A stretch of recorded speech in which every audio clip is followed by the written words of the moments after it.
Being 5:30, I'll now call to order the regular meeting of our CRA this 13th day of March, 2023, in the Government Center at the town of Lake Placid.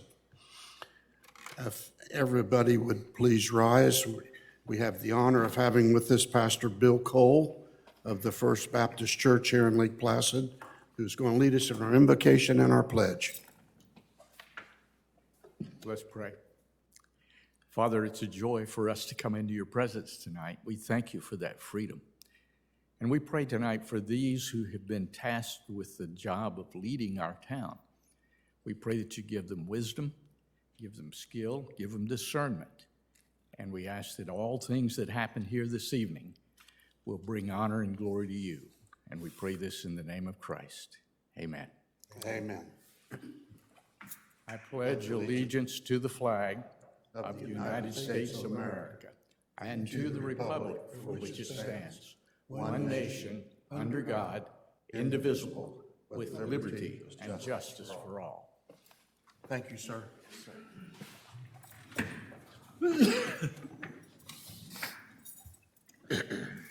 Clerk, please call the roll. Mayor Holbrook. Here. Councilmember Royce. Here. Councilmember Wilson. Here. Councilmember Sapp. Councilmember Hayes. Here. For the record, Councilman Sapp called me and told me he's out of town and would not be here tonight. We'll go to consent agenda 1, A and B. Mr. Mayor, may make a motion that we approve consent agenda 1, item 1, A and B. Second. Got a motion and a second. Any comments from the podium? Hearing none, we'll take it to the audience. Seeing none, bring it back. Poll the council. Councilmember Royce. Yes. Councilmember Wilson. Yes. Councilmember Hayes. Yes. Okay, we'll go to number 2, to the CRA reports.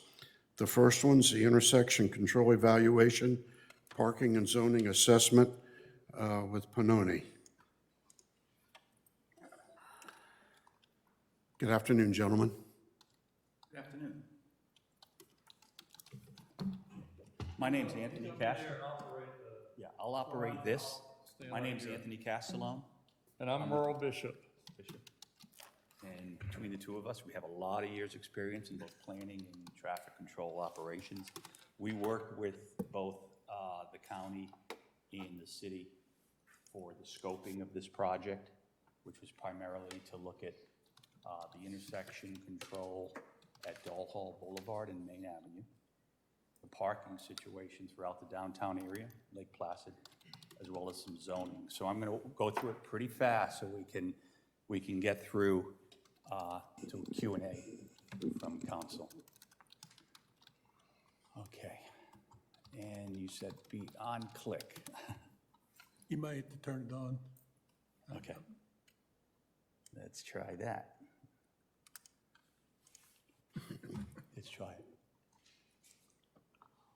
Okay, so real quick, we're going to talk about the study area, the ICE or intersection control evaluation, and walk through parking utilization, some of the information we found when we were out there doing our analyses.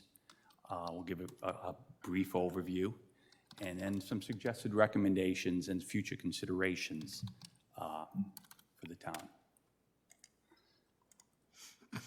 So the purpose of this study was really to look at short-term, medium, and long-term potential infrastructure improvements. And I'm not going to go through the scope of work in detail, but really the ultimate goal and the analysis report, which I have right here with all the analyses in it, will be to provide a snapshot for future planning of the downtown area, to look at and generate discussions of intersection operations, pedestrian operations, as well as parking, and to highlight, what do we have out there for parking? What's the traffic operations look like at Dole Hall and Main Avenue, particularly walking safety issues, and what are those recommendations to address each of the perceived or actual problems out there? And more importantly, the work in this study and what we've done, and I'll show you this evening, will be potential background and backup information for future grant applications to actually implement and go further with either feasibility studies and/or construction. So our study area was, for the most part, all of Main Avenue between Hibiscus and Observation Street. And we also looked at the parking utilization along Interlake Boulevard, just about from Main Avenue over to the park. We went out there on a Saturday, one of the most peak Saturdays in November, that had multiple events going on, farmers market, bake sales, a lot of walkers, mostly cars, a couple of bicyclists, hardly any trucks. But we counted parking and we observed from about 9 in the morning till 6 in the evening. We also looked at, well, what's the growth rate of Lake Placid, and we got this information from the county, and we were going to use this information to grow our traffic 10 years at Doll Hall Boulevard and Main, so we can do our traffic analysis and come up with some longer-term recommendations. We also looked at seasonal factors. We gathered some information. There were some timing studies along US 27. Can we ask questions as we're going along? Because or would you prefer we waited to the I end? would, so I can get through this, if you can just hold them till the end and we can go Okay, back to the I'll slide. make a list then. Make a Thank you. list. Okay. But we looked at, we gathered some traffic studies that were done by others, some older counts. That oval area is the seasonal adjustment variations, and you can see we pretty much were at the 100% line level, so we really didn't need to adjust our traffic counts that we collected in mid-October. So Doll Hall and Main Avenue, this is what it looks like today. It's a pretty wide intersection, as those of you that are familiar with the intersection. The northbound approach has a right turn lane and a through lane. And the Doll Hall approach has a left turn and a right turn only. So it's a pretty wide intersection, and you could see that there's no east-west crosswalks per se. So we did traffic counts. We found that the peak hour during the weekday was 4:30 p.m. to 5:30 p.m. On a Saturday, the peak hour began at 10:30 and went till 11:30 in the morning. And then we performed what we call an ICE analysis, intersection control evaluation. We evaluated the warrants for traffic signal, a roundabout, and stop control. The traffic signal was not warranted, and it wasn't warranted in year 10 as well with the projected traffic, and neither was an all-way stop sign. It was not warranted. What came to bear was that the one-by-one or single-lane roundabout was going to be the most efficient operation and safest for pedestrians, bicyclists, perhaps even transit. And you'll see, we'll get to that in a little bit later on. We looked at overall volume to capacity ratios, and you can see the ranking was right behind the traffic signal, which was not warranted. Always stop control came in kind of at the bottom of the list, even though it would accommodate pedestrians and be okay for bicyclists as well. We also looked at a 5-year crash history at that intersection. It was pretty unremarkable. We only had 2 reportable accidents over the last 5 years at that intersection. And then, as I mentioned, we were out there in one of the busiest Saturdays in November, starting with an inventory for parking. And these are just some really highlights of key dates, key times. We started and ended at 6, and the bake sale ended at 2. The bank drive-through closed at noon and whatnot. Now these, I don't expect you to dig into the colors of the graphs, but we looked at the city lots, A, B, and C, that totaled, each of them had about 17 parking spots. And this shows that the lots A and B, which are closest adjacent to Doll Hall Boulevard and Main Avenue, were pretty much 100% utilized during the peak time of those events, 11 to 1 or so. Lot C, which is close to the county building, wasn't really utilized at all, those 17 spaces. This is the utilization along Main Avenue. When I say utilization, it's the total number of parking spaces that were filled during each of these time periods, every half hour on the half hour. So at the peak, at about 10:30 a.m., which coincided with the peak hour of traffic, you had about 70% of all the parking spaces this is the on-street parking spaces on Main Avenue being utilized. And then we broke them into the east side and west side as well. So you had 30% capacity of 187 on-street parking spaces. This is what Interlake Boulevard looked like. We had 269 total spaces between Main Avenue and like I said, the park area. And this was very underutilized on that Saturday. Not a lot of people parking and utilizing Interlake for those events. And then this is just a total study area. So we had a 507 total parking spots that we looked at.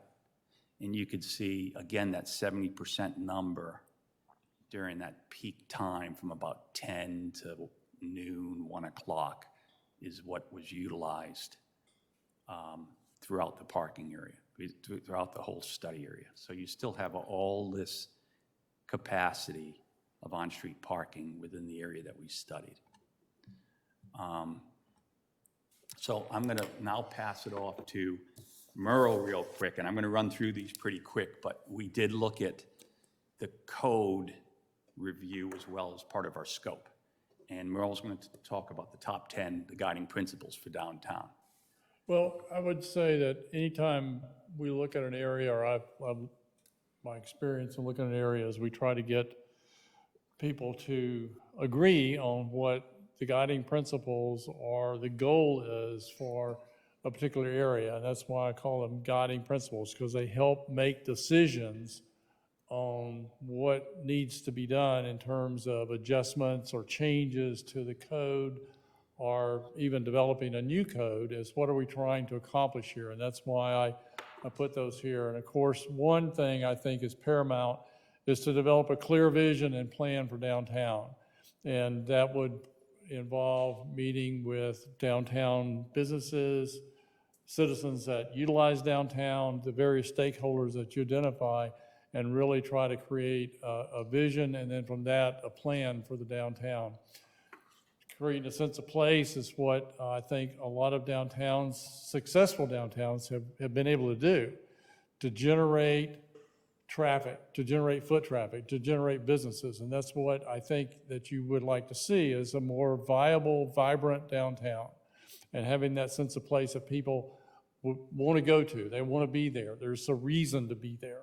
And so that's one of the things we'd like to accomplish. So obviously safety, you don't want to go somewhere where you feel unsafe, whether that's real or perception. It's, if you can make a place safe for people, they're going to be more likely to go there.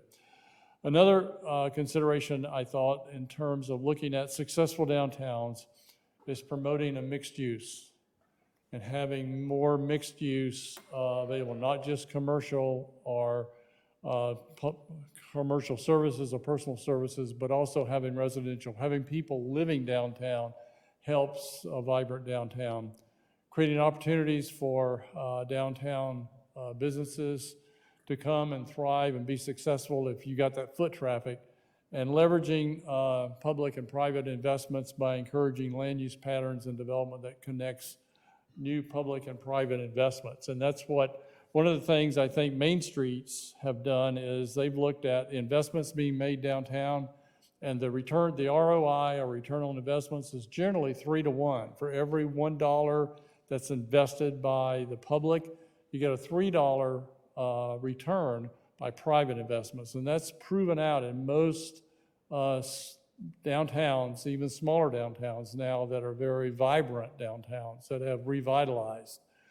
And then, of course, maintaining and supplementing, enhancing quality open space.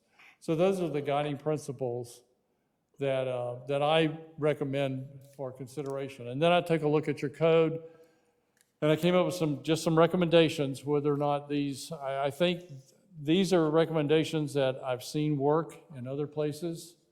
Currently, your downtown district is designated as C2 for limited commercial. I suggest, just for perception purposes, renaming that to downtown development district. It's not limited commercial, you want to encourage commercial. It's just a different type of commercial. And that's why I suggest calling it a downtown development district. I suggest allowing residential uses in conjunction with retail and offices as a permitted use rather than a special exception use. Expand the list of permitted uses to include standalone multifamily so that there can be some residences or opportunities for housing for people to live downtown where they can go shopping, they can go to a restaurant. They're closer to those type of activities than they would be otherwise. I did not do a market study. I'm not saying there is a market for that, but my experience is once that starts, the market will recognize that and start utilizing that. Include cottage industries. I've seen downtown. My most recent experience, I was the planning director with the city of Winter Haven. We did not allow cottage industries downtown, and we started having inquiries about this. So we changed the code. We allowed cottage industries. And now that has resulted in the expansion of the downtown because businesses wanted to come in that do cottage industries. And then by that I mean things like cobblers, soap making.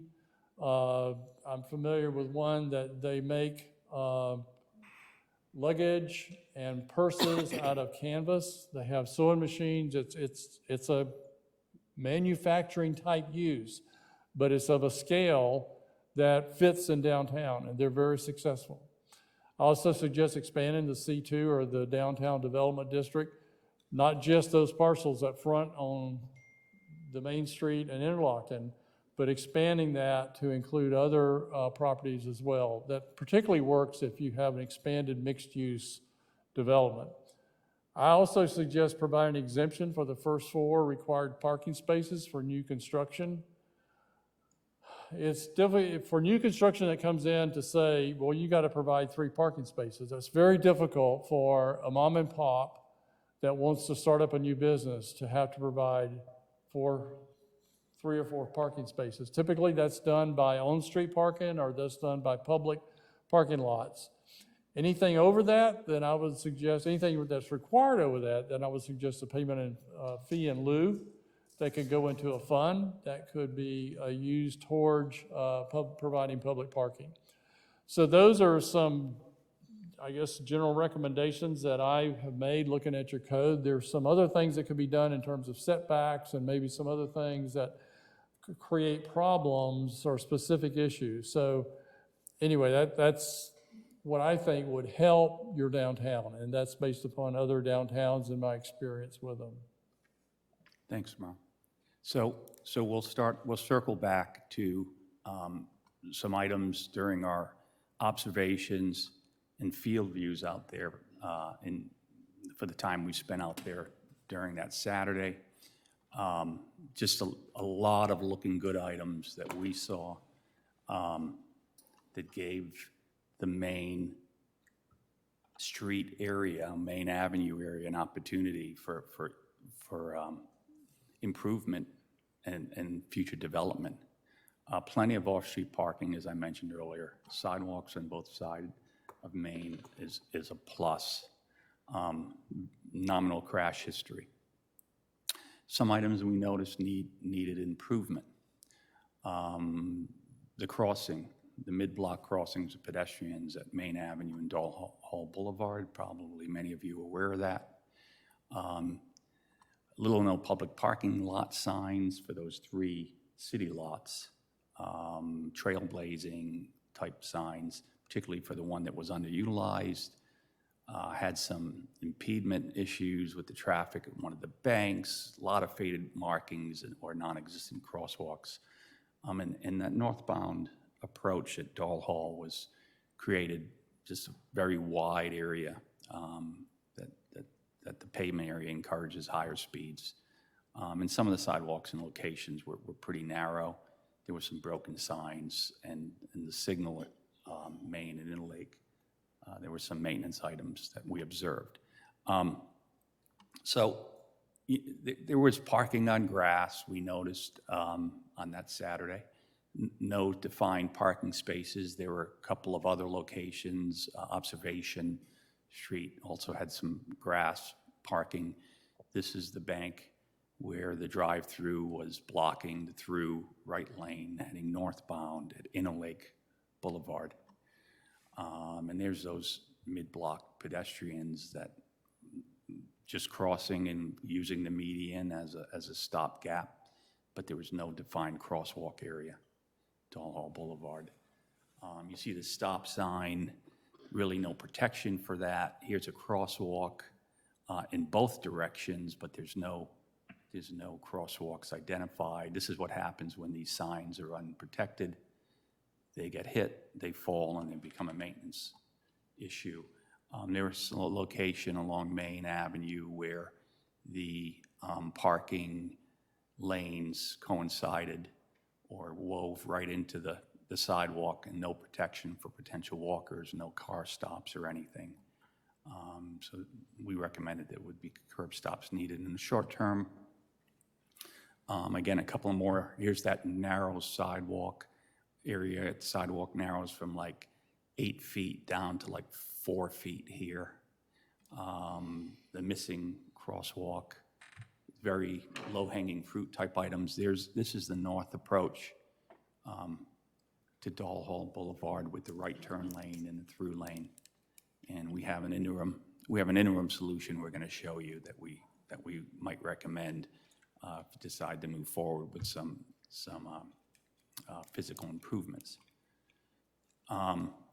Again, this is the county building, no parking anytime, although this was heavily used for parking during the events that we observed on that Saturday.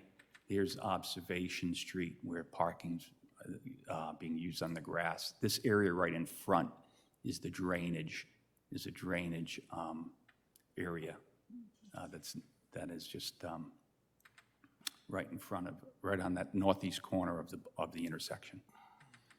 And then there was some side grass parking used, I think, right in, well, let me get the legend going. Here's the grass areas that I noticed here, and there's Observation. Here's some of the pedestrian crossings we noticed, and you could see at Dole Hall Boulevard and Main Avenue crossing in all different directions. And then there was a farmer's market parking on the grass here as well.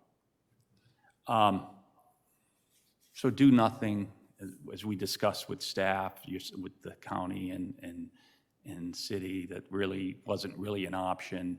You know, what could we do in the interim for traffic operations and safety at Dole Hall and Main? What about the new developments that are pending? Are those going to impact the parking? And then, as Merrill mentioned, some of the business district considerations. So I'm going to go through this pretty fast, but our recommendations are broken into short-term, 0 to 1 year, medium, up to 5 years, and long-term, greater than 5 years. Some of the crosswalks I mentioned that we're missing, Those that you were crossing, say, Main Avenue, might want to use what we call zebra or diagonal patterns, because they're better. The visibility is better than just the straight perpendicular crosswalks, 12-inch stripes. Parking, short term, I mentioned there's no really trailblazing out there. There's areas where could use car stops. Certainly look at restriping to increase spaces to accommodate new development, if it made sense. And midterm, say beyond a year, maybe adding additional stalls using the pervious areas where people are currently parking on the grass, or use specific pervious parking areas for those locations. And then long-term, we talked about installing bulb outs, reverse angle. This is reverse angle parking on Interlake that someone was doing. You see, they reversed in, even though in true reverse parking, these lines would be going this way, so that you'd back into the spot and you'd pull out of the spot going the same direction. It doesn't work that well when you have bidirectional traffic, but in a one-way pier like you have on Main Avenue, in a future Main Avenue reconstruction, it could work very well. And then pedestrian safety just popped out as an issue we had to take a look at because of all the pedestrians we saw on that Saturday, and we would recommend in a midterm location that you maybe install rectangular flashing beacons at the Main Avenue crosswalks with Bellevue and Park Street. You could start with just one and see how it works. But they tend to be very effective as far as motorists yielding to pedestrians crossing in a mid-block location. You've seen these. You push a button and the lights just flash, the strobe lights flash, and then the pedestrians will cross. It gives them time to cross, and then they go off. So anything speeds less than 40 miles per hour, highly recommended at mid-block locations. You would not want to do them at an intersection like Dahl Hall Boulevard and Main Avenue. You wouldn't use this type of device. So getting to the recommendations, here's the meat and the potatoes of this presentation you'll all be interested in. Traffic operations and safety at Main and Dahl. In a short-term consideration, I would be comfortable as a professional traffic operations engineer to consider an always stop as an interim condition in advance of future improvements, rather than improvement be a traffic signal, which isn't warranted. Although there are situations where traffic signals have been installed at signalized intersections to accommodate pedestrians. That's a big lift financially that needs to be considered for the cost benefits for any township city to put that money into just for pedestrians. Southbound sidewalk bulb outs, I mentioned bulb outs, stop signs, crosswalks, and revise the northern lane configuration at Dahl Hall Boulevard to a single through right lane in lieu of the existing. Midterm, again, we talked about maybe the median there can be widened, and I'm going to show you what I mean. So this would be that interim always stop. We'd have a crossing at on the southern approach. You'd have stop sign 1, 2, 3.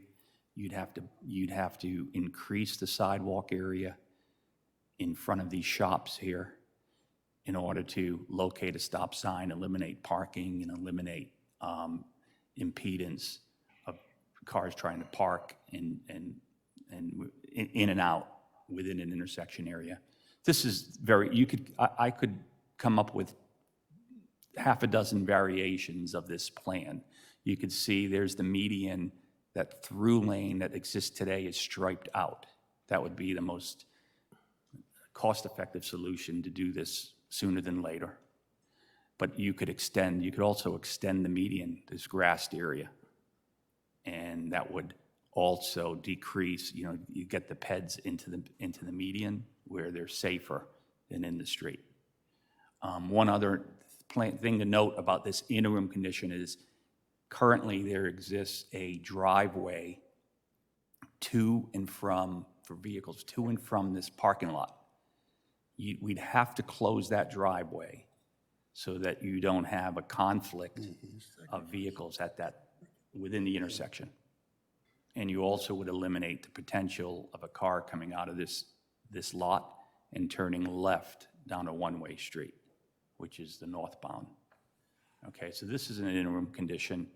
We looked at what the levels of service might be for that, and it's a level of service B. So operationally, it works fine. It provides the PEDs, the crossing that they need right here that doesn't exist today.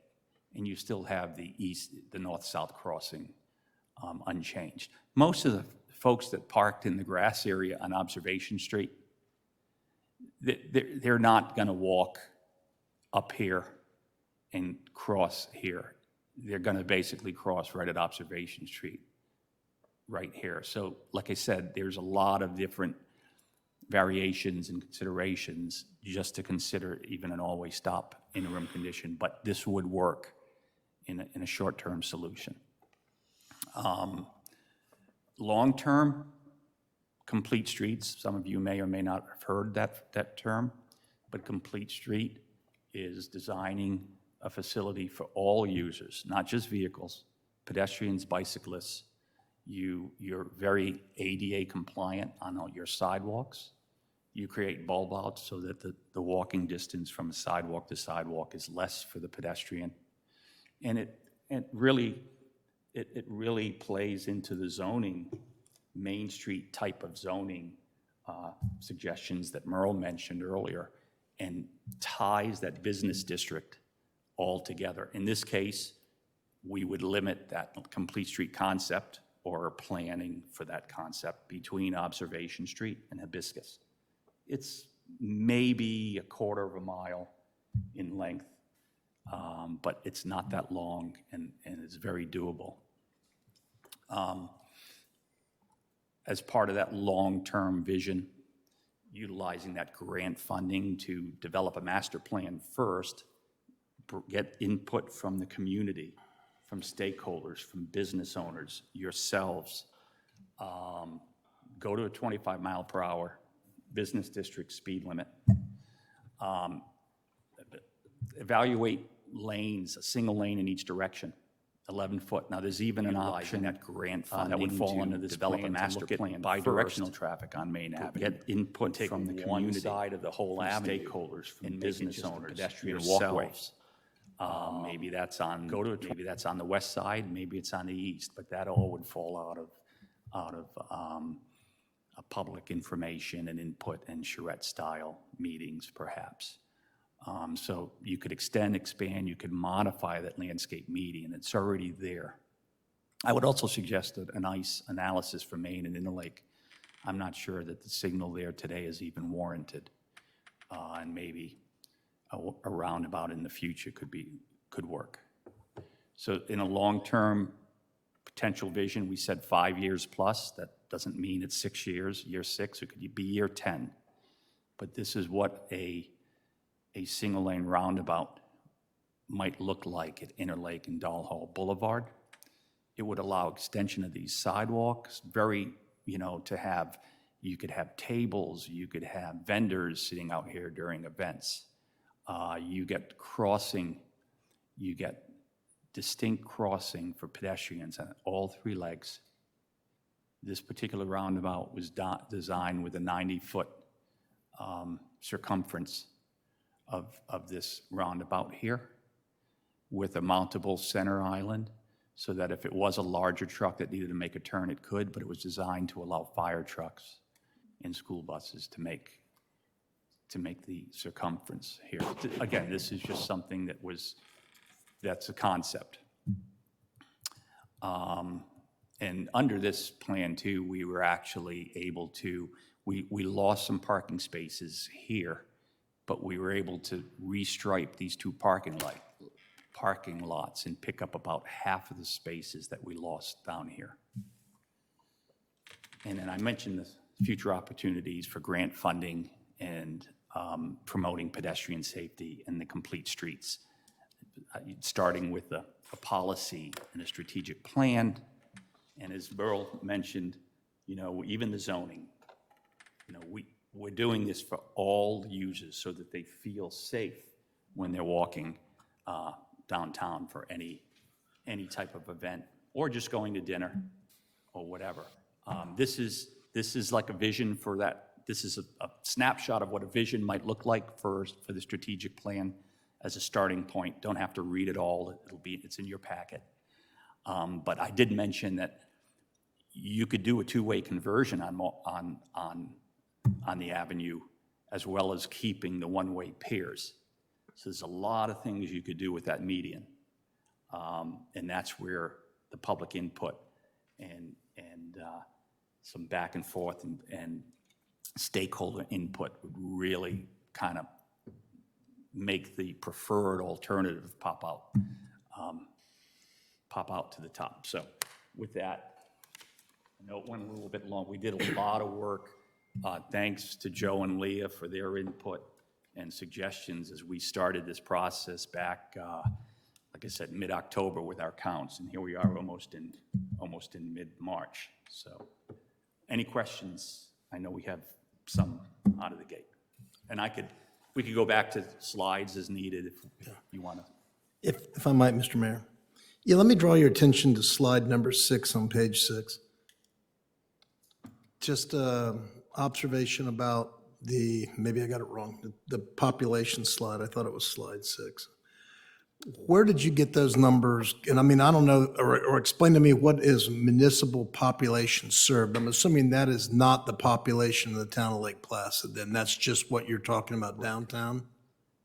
The population came from Beaver projections, the Bureau of Economic and Business Research out of the University of Florida, which was also used for your water supply plan update. I worked with Joe and Leah on developing those numbers. So the town of Lake Placid's population numbers was for the town itself, and then the LPRU, which is the Lake Placid Regional Utility. Right. That was a little bit harder number to get hold of because you don't have a defined political boundary that you could concentrate on. So that was an estimate that was derived at, again, using Bieber growth projections. I guess my concern is, and maybe it shouldn't be a concern, but if our U.S. Census population in 2021 is 2,424, we now use a number that starts current day at 1,474, then we're off by, it's not a lot of people, it's only 950 people, but it's a big percentage for a small town. So I don't know whether or not the Bieber numbers came from, but I know our census data for 2021 is 2424, and I'm assuming then that, as we move on out, is going to change those projections as well. So I just want to make sure we're using base numbers are correct as we're moving forward with the projections. I'm not concerned about the regional thing. My next thing, and maybe just a slide 20 on page 13. So When you say we have plenty of, I just want to, the reason we use this was really to take a look at what the population, according to this, was flat. right, What we grew for the traffic, for the ICE analysis was, so this was like 0.2% per year over 20 years. We use like 1%. We use 5 times this rate for the traffic analysis. Right. To accommodate background traffic and whatnot. and I'm not even really concerned about what the numbers are as Right. much as I don't want there to, all of a sudden, in the public record, we're misrepresenting, Right. and we have a problem later. And I think obviously all of us that live and work here daily, we know what the population growth in the town is, and we also understand that and the whole reason we're spending the money, and I'll get to you in a second, Mr. Barber, I see you back there. We all know that we have, and I don't mean this in a negative sense, but we now have an attractive nuisance at this intersection in that we are having while we have plenty of parking in the town, there's no doubt about it. It's in that very limited area that all of us that live and work and play in South Central Florida, we're really lazy. And so we don't want to walk any further than where my truck's parked out front, and we understand that. And And it is, and I get it. I understand exactly what you're saying. It is a perception. Right. I mean, of course, nobody goes to the mall hardly anymore, but used to, you go to the mall and you have to park, way far out because it'd be packed and you wouldn't think anything about walking that distance. But when you come downtown, you want to park right in front of where you want to shop. And so I know that's why we wanted to do this, because we know that while your data has shown that we haven't had apparently any serious accidents here, we know that it's just a matter of any day now, we're going to have a tragedy at that intersection. So Joey, I saw you had your hand up. Did you want to interject something? Yeah, I don't think it was explained well enough that those population numbers were just used to get a growth rate. So they use the population growth rate to apply a growth rate to their traffic count. That makes sense. They That's actually went fine. out there and counted- I would prefer that at some stage we plug in 24, we can use the same growth rate. I just don't want to have a number And that's look at census misrepresented. numbers. We'll look at that. Right, yeah. I mean, absolutely. there could be other things that plays into it. Right. So let me What go was the back. other slide number? I missed that. You said there was another, what? 13, I think. 13, okay, yeah. 11. I'm sorry, the next question on slide 20, page 13. Oh, slide, Okay. Just, I think I know, but just define off-street parking. Are you talking about those parking lots, or are you talking about grass areas? It's just, I mean, I think this mentions there's plenty of off-grass parking, because somewhere, in one place in this presentation, I perceived that grass parking is a negative. We get near the end of the report, now grass parking in more pervious surface is a positive. So I want to make sure I understand what off-street parking means. what does off-street parking mean? Yes. Off-street parking are those lots that are not specifically delineated on the street. Okay. Off the right of way. On the street. So it would be a parking field, a parking lot Okay. is off-street parking. And I ask a lot of these questions just so you all understand that we are obviously going to get into a conversation in the future with Highlands County about how we accommodate this, and how probably the town will have to work with this road and this right-of-way belong to Highlands County. And so we may ask them to do some stuff. They may ask us to share in it. I don't know, I would suppose. But I just want to make sure that as we enter in these conversations, and that's why I want to be exact on some stuff, so that we don't get caught up in some minutia when we have a conversation. Right. So I take it that I now need you to go to slide 27. I apologize, I don't have the page number. I'm glad we There numbered was these. there was a reference to an unnecessary school pedestrian sign. Oh, yeah, okay. I think that was further, I made a note, it was on slide 27. And I mean, I guess we can take it down, but where is it that? was a charter school, right? This is a Montessori school on the north Montessori end. school up by Observation Street. Okay, so your recommendation is we take down that blinking light and all that. Okay, good. Yeah, was it a blinking? It was definitely a school, yeah. I just want to make sure that you all were on the record. Yes. Okay, good. Yep. Okay.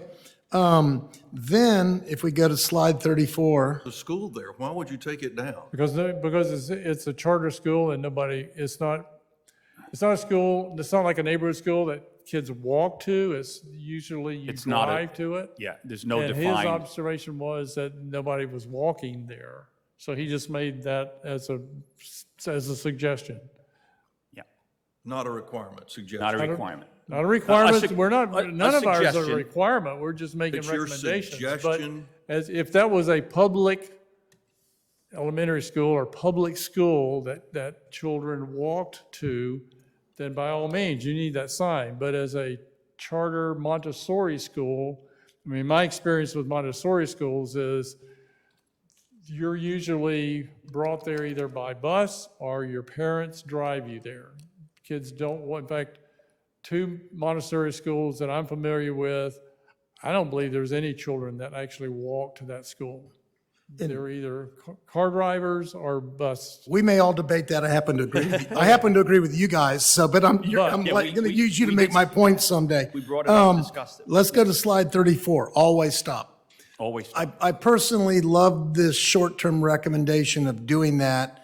I did see in a table somewhere, though, where it said the always stop was not justified. So I want to make sure that I understand that even though the specific traffic counts or whatever may not justify it, it's still your recommendation that that's what we should do in the short term. So in the, to just read between the lines there, so everything in the MUTCD that we use as our guideline, or the Florida Traffic Engineering Manual, is just that. There are guidelines for the professional engineer. So there's always professional engineering judgment. Okay, A lot of times, they did not meet volume warrants. Okay. But there could be, I could say, on a Saturday or during events, there's a pedestrian need to have this protection. So pedestrian safety is more paramount to traffic flow. Traffic is having to stop. We're saying Right. there's not enough traffic here to really warrant those stops. But for pedestrian safety, make the traffic stop so the pedestrians can cross at a marked crossing. and I agree, I perceive that. I just want to make sure that when a group of us one day is sitting down in a meeting and someone says, no, it says it's not warranted, that we're going to fall back and say that the gentleman from Pennoni still recommended it. So, Well, and we're recommending that as an interim measure because we feel like, and I know your finances, I know your budget constraints. You can't go out there and build a roundabout in the next several years. We are suggesting you pursue grants for that because we believe that there are grants there and you have justification or qualify for competing for those grants. So in the long-term solution, traffic-wise, pedestrian-wise, all travel considerations, the roundabout that we conceptually designed is the best solution. okay, I just have three more quick That's ones a good and then. question. That's a good question. And by the way, but there are 3 different warrants to meet an always stop. One of them is pedestrian related. In your case, on Saturday, it met the pedestrian click. But to really justify an always stop sign, you need all 3 to meet. And it didn't meet on the volume. So in an interim condition, before, if I were an engineer and that you were going to have a traffic signal there, warranted, the always stop is an interim step for a traffic signal. Okay, I just, So you're someday right. I may be in a conversation with the county engineer we're and he may covered. say, hey, it says it's not warranted, and we're going to say, no, spend a few bucks. No, Okay, we're- if I we could, would- I just got 3 more in this little segment. Go ahead. I promise I'll go quickly. Let's go to slide 19. And you're recommending something that we've had a very broad yet not Slide any 19? deep. Slide 19. Okay. And in it, you talk about giving them the first 4 spots for free and That then was my having recommendation, a yes. fee. And so here's my question. What you don't do is you don't make a recommendation of what that fee should be. So, and I don't know, I mean, you guys are the traffic experts, the parking lot experts. So when we have this conversation, which I think we will about it, doing exactly that,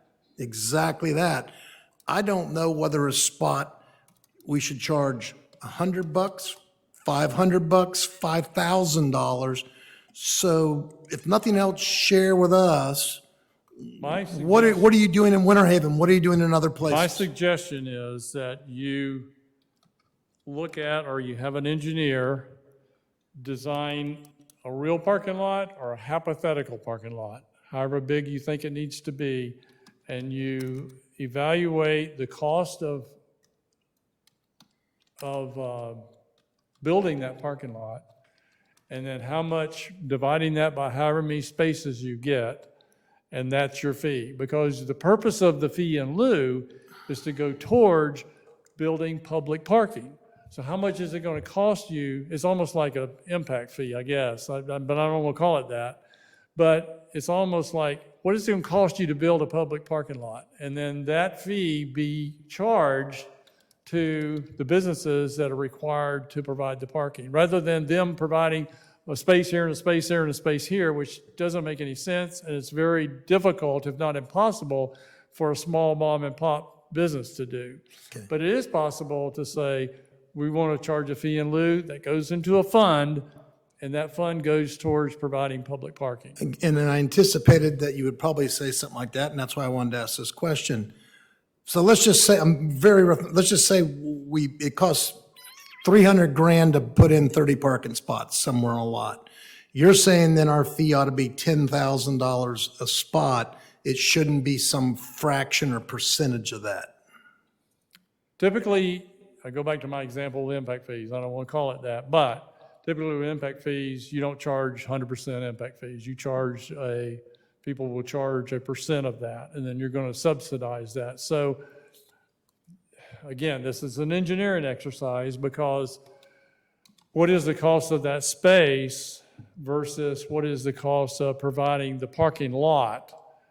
Government typically would foot part of the bill for providing you got, your access approach, you got your driveway, you got everything associated, you got your signage, your striping, but what would be a fair cost for that space? And I don't have an answer for what that is, but it's sort of an engineering exercise. Know what the parking lot's going to cost, how many spaces you're going to get, and then from there you can make a decision about what percentage would be fair to charge someone as a fee in lieu. Okay, I just wanted to get that answer while we had you all on the clock, and we were buying time. Am I Final right on that? slide 30. Both when I looked at it earlier and tonight, I don't understand. So explain to me the no parking sign. I guess I didn't understand what This what right is here? the no parking sign except for car lot? What does all that mean? Oh, this was just, you could ignore that figure. Okay, It was just a it's just a placeholder. graphic? It was that just a got- graphic. Okay, I just just a- didn't know what I was supposed to No, take just a from graphic. that. And then the good Probably a- news is my last question, I can't read my writing, so I'll take a break. Speaking of the parking, though, I want to bring this up because Joe and Leah, and we've had, one of our initial suggestions was to look at this area at the corner and try to increase parking, increase this lot by getting into this drainage area. But to Merle's point, there's money involved, there's engineering. Will it even work from a hydrology standpoint? Because this was designed to be that big of an area. Could you potentially put basically what do you call these? What, Rapid tunnels underneath there to hold the water. the vaults, the drainage vault. Drainage vaults. But it'd have to be designed and analyzed. Could it be done? But there's a cost to that. Yeah, If you really, really, really wanted to get more parking, at one point, early on, we said, well, let's just put a roundabout right here and just offset this whole intersection and pull it away. And so we debated those internally and decided, let's just leave that alone. That's for the next study down the road.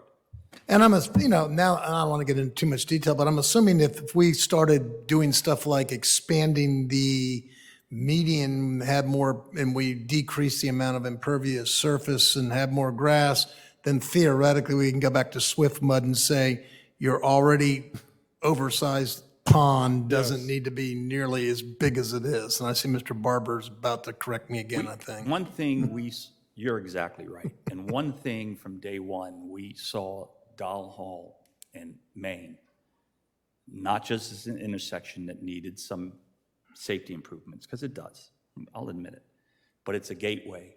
It is really a gateway to to the main avenue. And there's two gateways. There's this and Interlake. So I think in a future study, you look at those two gateways and you connect them with some of the land that you do have. You have the median, you have sidewalks on both sides. It could be a beautiful, complete street. Did I take you to say, did I hear you say near the end of your presentation, that would even be your recommendation that we consider the intersection at Interlake and Main, that we think about taking down that Not traffic without doing the signal? numbers first, Okay. but I would probably bet my paycheck that the numbers would work. And use a small traffic circle there. Okay, good. I'm sorry, Mr. Barber, I said something that, No, I wanted to make sure we were clear because you're very precise on the details. That pond is for Dow Hall Boulevard. It is drainage for Dow Hall, which has already been improved. okay. But I will say, after watching that thing for years, there's never any water in it, and there's probably room to do some hydrology math and maybe make it smaller. The concept you're looking at here, and I asked them to give an interim, something we could do. This kind of looks more like what, they're describing a complete street would be. The thing I want you to pay attention to is when you drive out there now, each side is almost 2 lanes wide. I mean, it's a sea of asphalt. So if you see where they've got the brick pavers by the building, they've pulled the parking back so that it's just a lane width. And by doing that, you'll calm traffic. You could either do that or just take a hacksaw, or a chop saw and cut some asphalt out and make the grass median wider to do the same effect. So We're just they're going to talking create about- some side pressure. That's what you all want to do, is create some side pressure, Yeah, right? narrow those lanes up. But the complete streets would look at that whole corridor, and they're talking about a complete streets possible project from here all the way down south of Interlake, like to, At least to Hibiscus. yeah. So they're wanting to redo everything in that corridor as like a long-term project. And I agree, and I'm going to take a breath, obviously, in a second, let some others get in. But,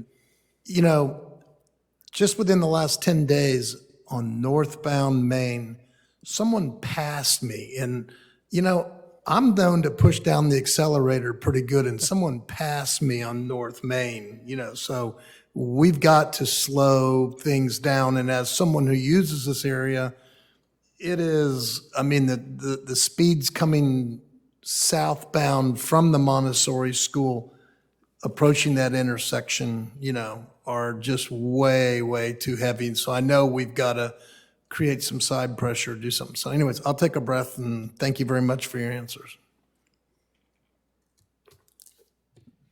Anybody else? Okay. Couple questions, if I may. I think your data was gathered in October. True statement? Well, your parking data was gathered it was the event in November, right? The Saturday? the count data was October, the traffic counts. Okay. October 22nd, to be exact, was one day, was the Saturday, and then the 20th or something was the weekday. Was that parking and traffic? That was, the parking was done on a Saturday in November. And there were 4 events going on at the same time. It was the Saturday I want to say before Thanksgiving. I'm trying to get to I think I saw somewhere that you said it was seasonally adjusted. In our season, we have dramatically more traffic and parking. How did you adjust? What factor? And I'll go to that graphic. So we will adjust traffic if it is below, if on the season, the 100% mark.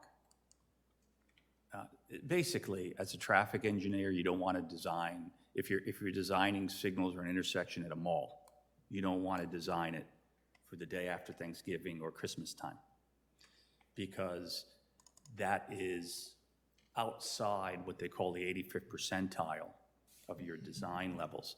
So what the seasonal adjustment factors do, if I counted that traffic, say, at the peak season, the highest, let me get to that graphic, then I would almost want to design it for what is the most normal day, okay? There will be peak areas where you have, like at a mall. So you want to design it for more at that 100% level. Okay, so if I had made the counts here, which is your peak season, like now, more or less, I would actually want to adjust those counts down.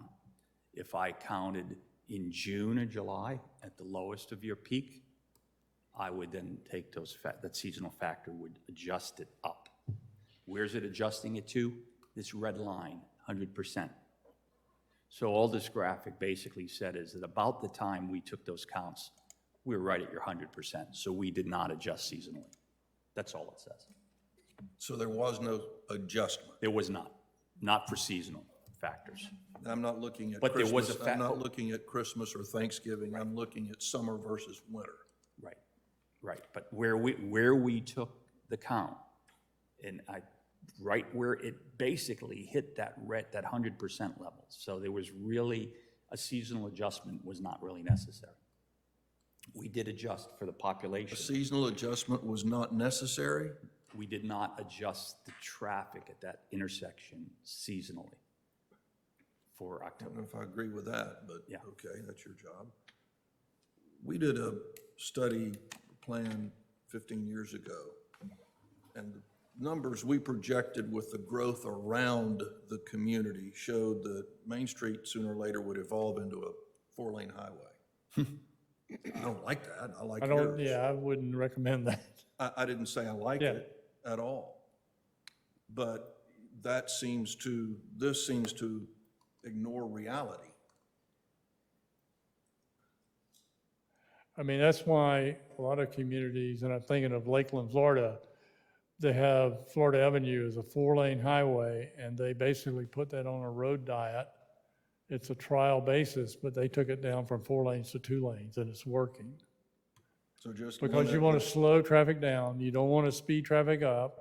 I mean, my latest experience, as I said, was in Winter Haven, and they're having to deal with US 17 that goes right through downtown Winter Haven. So just make a decision that we're going to limit traffic through town, volume, speed. Yes, that's Yeah. what I would Require suggest. So planning if to you- go But if you- around Lake Placid you're for any downtown- increase in density. Yes, increase in density, increase in businesses. If you're downtown as a place that people want to be and want to come, and to slow traffic down, and, it's convenient for people to come there and park, I would suggest you would rather have that than have a 4-lane highway going through downtown. No, I Because that's totally not agree. conducive to people stopping and parking and shopping and going to restaurants. They're going to want to just go through downtown. Yeah, so if Have it, you have your narrow streets, you have off-street parking, you have public parking, slower speeds, and it's a destination. Hey, let's go downtown to eat, let's go downtown to shop. That's what you want to achieve, I would think. And having a 4-lane road through downtown is counter to that. Well, if you take this peak of your seasonal traffic, which is about week 7 of the year, it's about, according to this graphic, it's about the 3rd week in February, between the 3rd week and the February, early March. And you took that traffic and you did not adjust it downward, and you adjusted it for a 20-year design horizon. Let's just take Main Avenue, USA, and you just adjusted it at 2.5% to 3% or 4%, you then would have an over-design of your facility. If you took this point of your traffic and you did not adjust it back to what was the normal 85th percentile level of traffic, you would then under-design your facility. If you projected that out, typically for infrastructure, you go 20 years or so. For this intersection, we just went 10 years out. If we were going to do a more robust, like we're designing this intersection final solution, we may want to go 20 years, but it's not going to impact the solution, the ultimate solution. So, but that's a good question. So I'd like to see that planning study and see what year they looked at, what month, or excuse me, it's broken down by weeks. It was not a Bieber rectified, it was adjusted, it was based upon the number of developable lots around and the densities we assigned. Yep. Bert, are you done? Done. Okay, I now deciphered my own writing.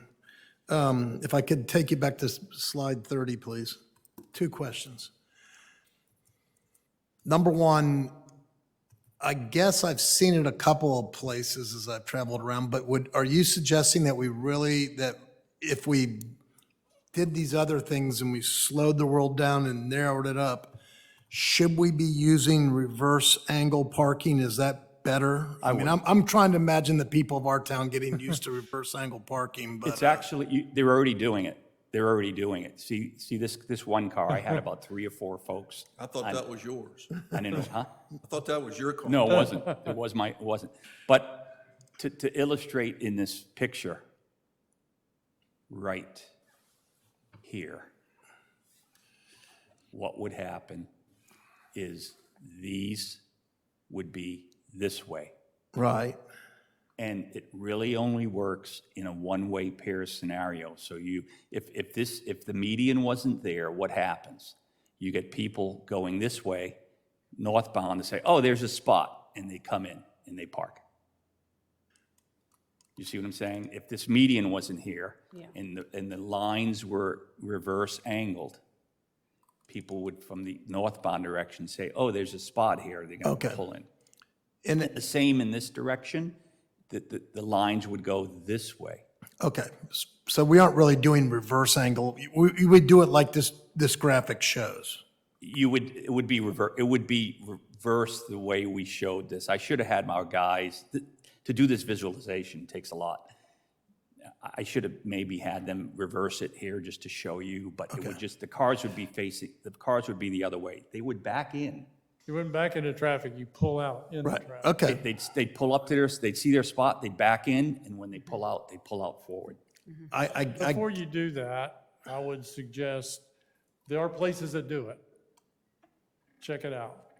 My more, It would be, it would be something that you think would work here. Maybe it wouldn't work here. I mean, maybe you're right, Mr. Harris. my more immediate Or question, like Placid, it'll never work. But we suggest it because there are places that it's working, and with your divided median, lends itself to that solution. Well, people, if you go to your safety moments that we do internally, we ask people, our own employees, to back into their parking spots in a parking lot, because it's always safer to pull out.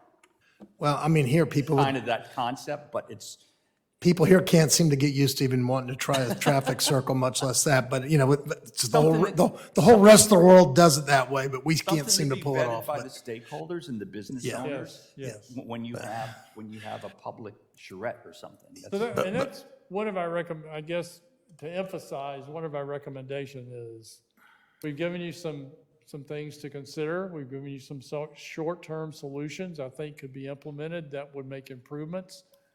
Moving forward, I think we're suggesting that you perhaps would consider doing a downtown master plan, that you would involve stakeholders, businesses, and so forth. You'd look at your code requirements, see what other changes need to be made by that, look at doing a design for complete streets, and look at different options for that. That gives you more of a definite blueprint for the future. let me finish up with 2 very quick things. Number 1, the slide that's on the screen right now, earlier in your presentation, you talked about losing the driveway. I noticed the driveway is back in this drawing. Would it be your recommendation that we have that driveway or lose that driveway? That's Well, in this location, you have cars yielding. The driveway was designed to keep this potential access okay. so that folks can turn. You can see how this curvature is. I take it it's unimportant either way, right? It's unimportant, but what we did here is we did some reconfiguring of this parking lot, and we So it's a angled these one-way. folks. So you So pull they're gonna through back this out one way. and You pull don't out. turn in, you Okay. pull out there. And it works with the roundabout. Yeah. And then what you all are also recommending for us to gain parking places is restriping and obviously narrowing. I mean, obviously, we enjoy here very wide parking places compared to other communities, even in Florida. So you're saying gain parking places just by restriping and narrowing them, right? You can. You definitely can, not only in your off-street lots like here, where you could, even if you were to go a half a foot less per parking spot. When you're looking at 500 parking spots, it's a lot of additional. Right. And my final question is, so as we consider constructing an off-site parking lot, you had another recommendation that talked about using grass, or I assume semi-pervious. I mean, should we be thinking in particular on these lesser utilized off-site parking? Should we be thinking about using semi-pervious pavers or grass versus an asphalt parking lot, or not? Typically, and we had this discussion, and Joe and Leah and I had a discussion about what was being used, say, for grass parking, like in this instance right here. This is behind the women's auxiliary building, okay? So if you go impervious, you need to define the spaces by a Wheel stop? wheel stop, okay? Then typically, you cannot provide handicap-type access in those locations, just not feasible for handicap-type access points. And it would have to be part of your master planning on where it makes sense to do that. When we went out there and counted, we did pick up these vehicles, but in our overall spots that we counted for our inventory, we didn't have inventory of these 10 spots here. So actually, when you look at the numbers, if we had to recalculate all the numbers and guesstimate and add these to your inventory, your parking availability actually is greater. Your utilization comes down, your availability goes up. Because there might have been 25 spaces, I'm just guessing, between Observation Street and that area around the Women's Auxiliary that. And I'm a proponent of grass parking and impervious parking. The problem is maintenance. If you have regular parking on a regular basis on grass parking, the grass won't survive. But as overflow parking or as maybe employee parking, I think it's perfectly acceptable. So the county building had a no parking sign that I showed earlier, and I don't know if I'm gonna find it, but it was in, if you allowed, here it is. So people were parking in this lot. There was a lot of off-street parking in this lot, but then there were people that weren't parking in the lot because they saw this no parking anytime sign. I would just take the sign down and let folks. Well, I mean, that's a perfect example of having shared parking. Because after hours, when the county office is not open or on weekends, people should be able to park there. Just be able to park there anytime they want. Yeah. It's a county building.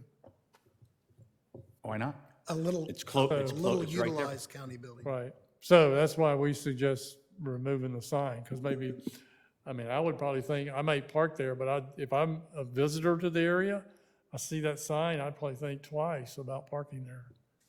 And then there's your Observation Street. You could see the parking on the grass. Oh, and there's that school busing sign that, For the Montessori school. yeah. But, yeah, it was very, there was a lot of little details that we scraped up, and a lot of short-term improvements could be done immediately. So Ms. Sauls, has this been shared with Gator yet, or just you?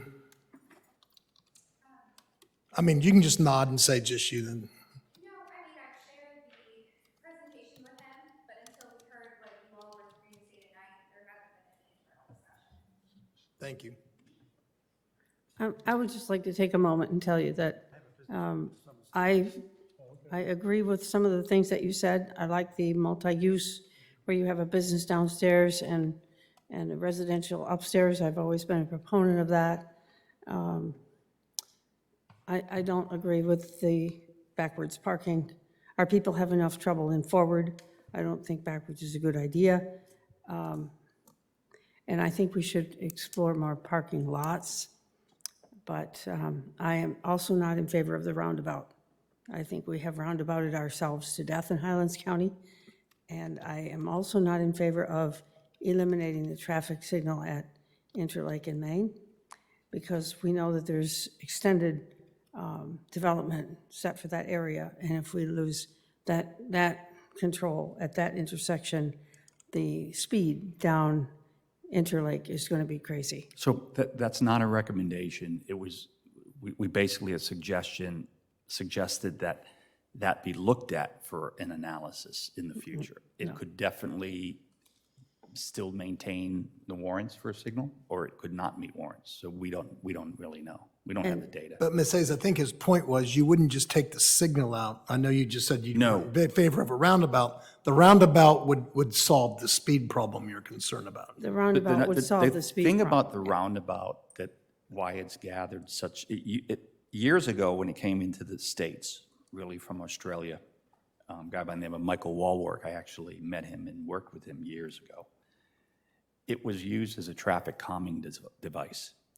But as they become more and more mainstream, it's determined that it's become really a traffic operational device, because it reduces the conflicts at an intersection from like 32 conflict points at a signalized four-way intersection to like 8 conflict points.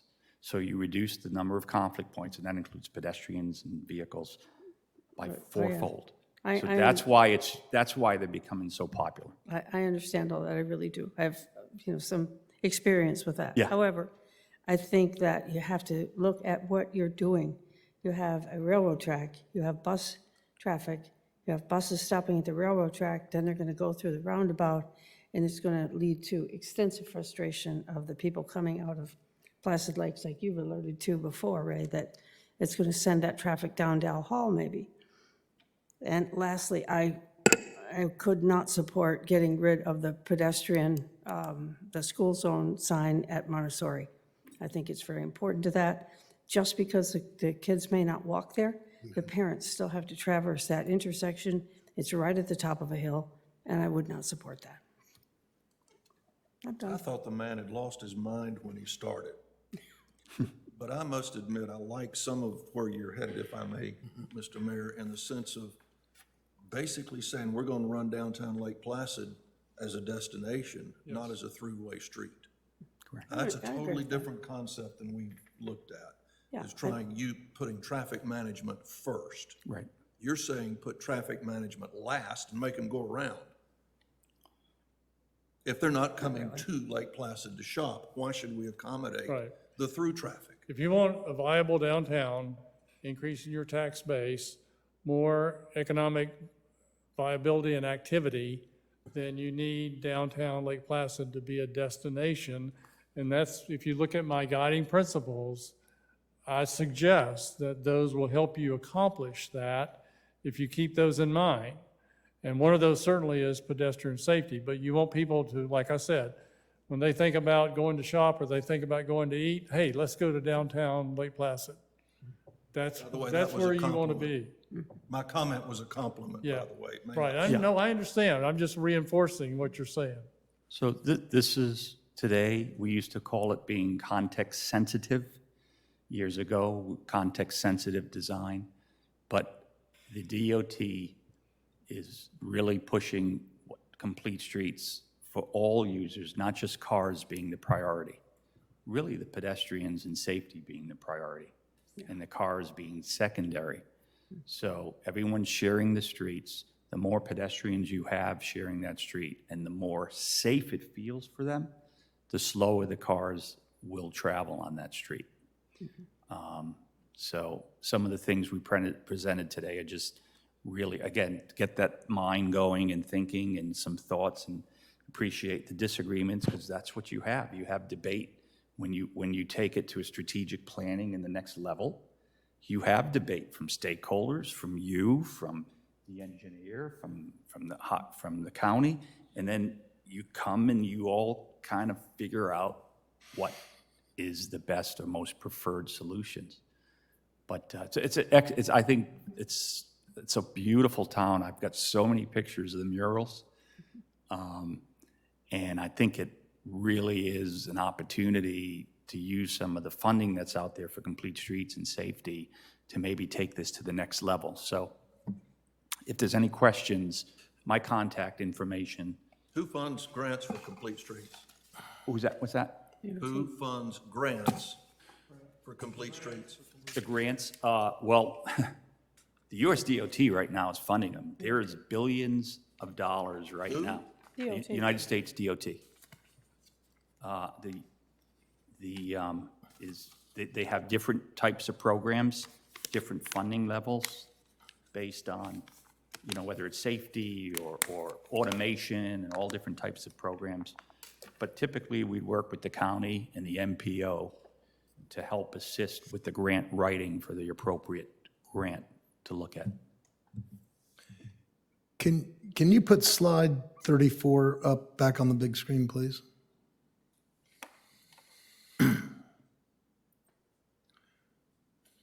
Mr. Mayor, I'd like to make a motion if I could. I'd like to make a motion that we recommend to Highlands County Engineering that they consider the implementation of the 3 short-term measures, in particular, bullet point number 1, immediately. I don't see bullet point number 1. Okay. Yeah, I had slide 34. Maybe, can you go, that's not page. There you go. Okay, thank you.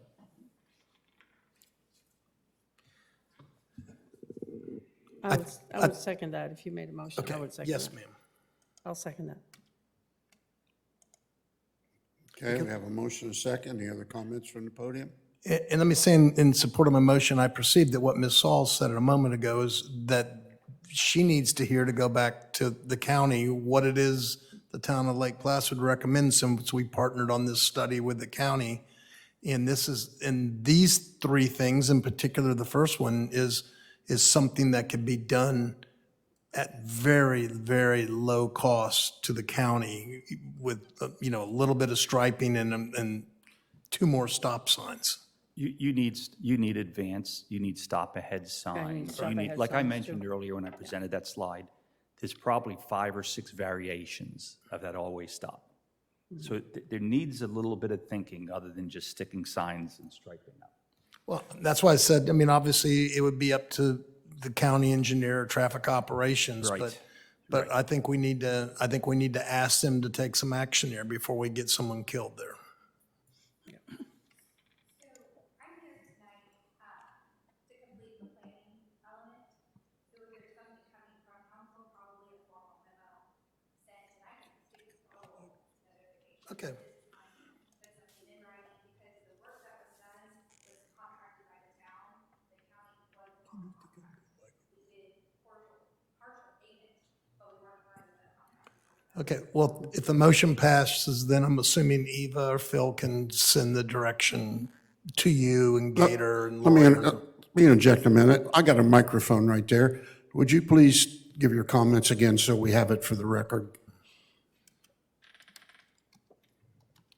Sure. Leah Sauls, Development Director.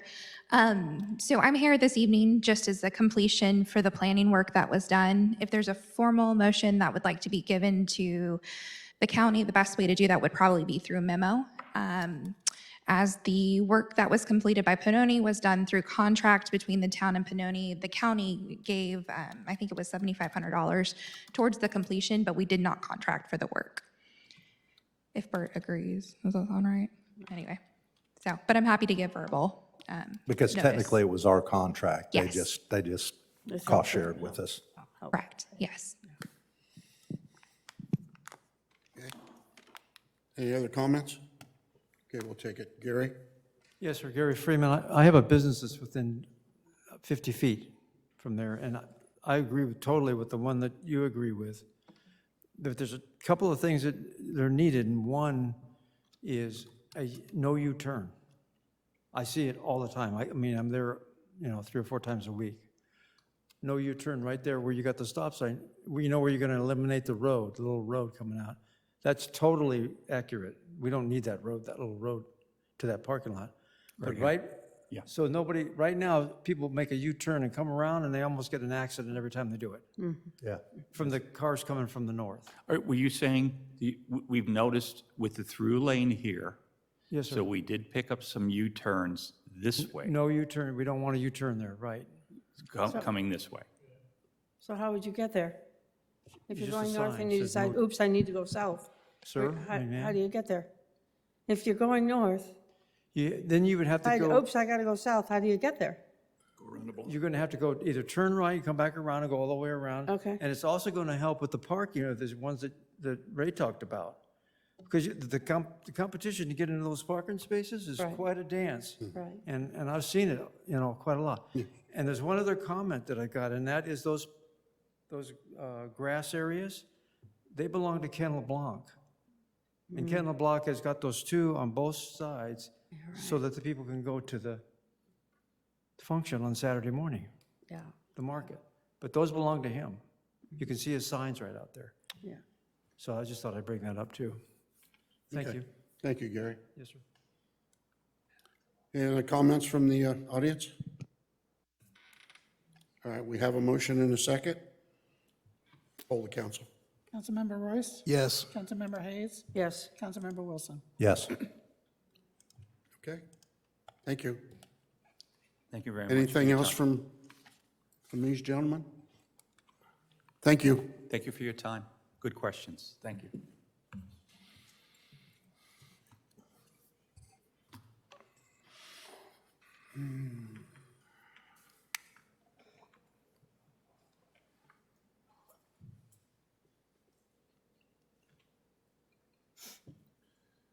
All right. Mr. Mayor, the only other thing is on there is the annual community development report, annual report. Eva, town clerk, turn that in. That's just a standard thing that has to be done every year by law, so Yeah, it's a requirement. anyone have any questions or? Do you need an approval of it or just for information? No, it's just a presentation. Okay. It's been put on the website, but I like to present it so we have it on the record that it's been presented. You got any questions of Eva? Okay. All right, is there any other business to come before the CRA?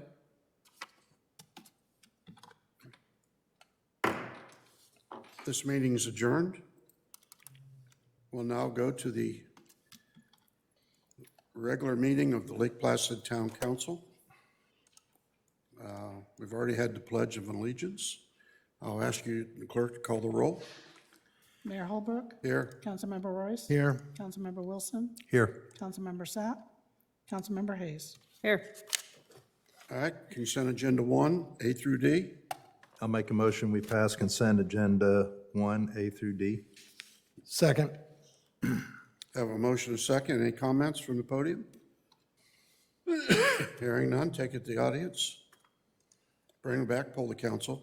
Councilmember Wilson? Yes. Councilmember Royce? Yes. Councilmember Hayes? Yes, All right, we got consent agenda 2, approval of the monthly Royce supply bills.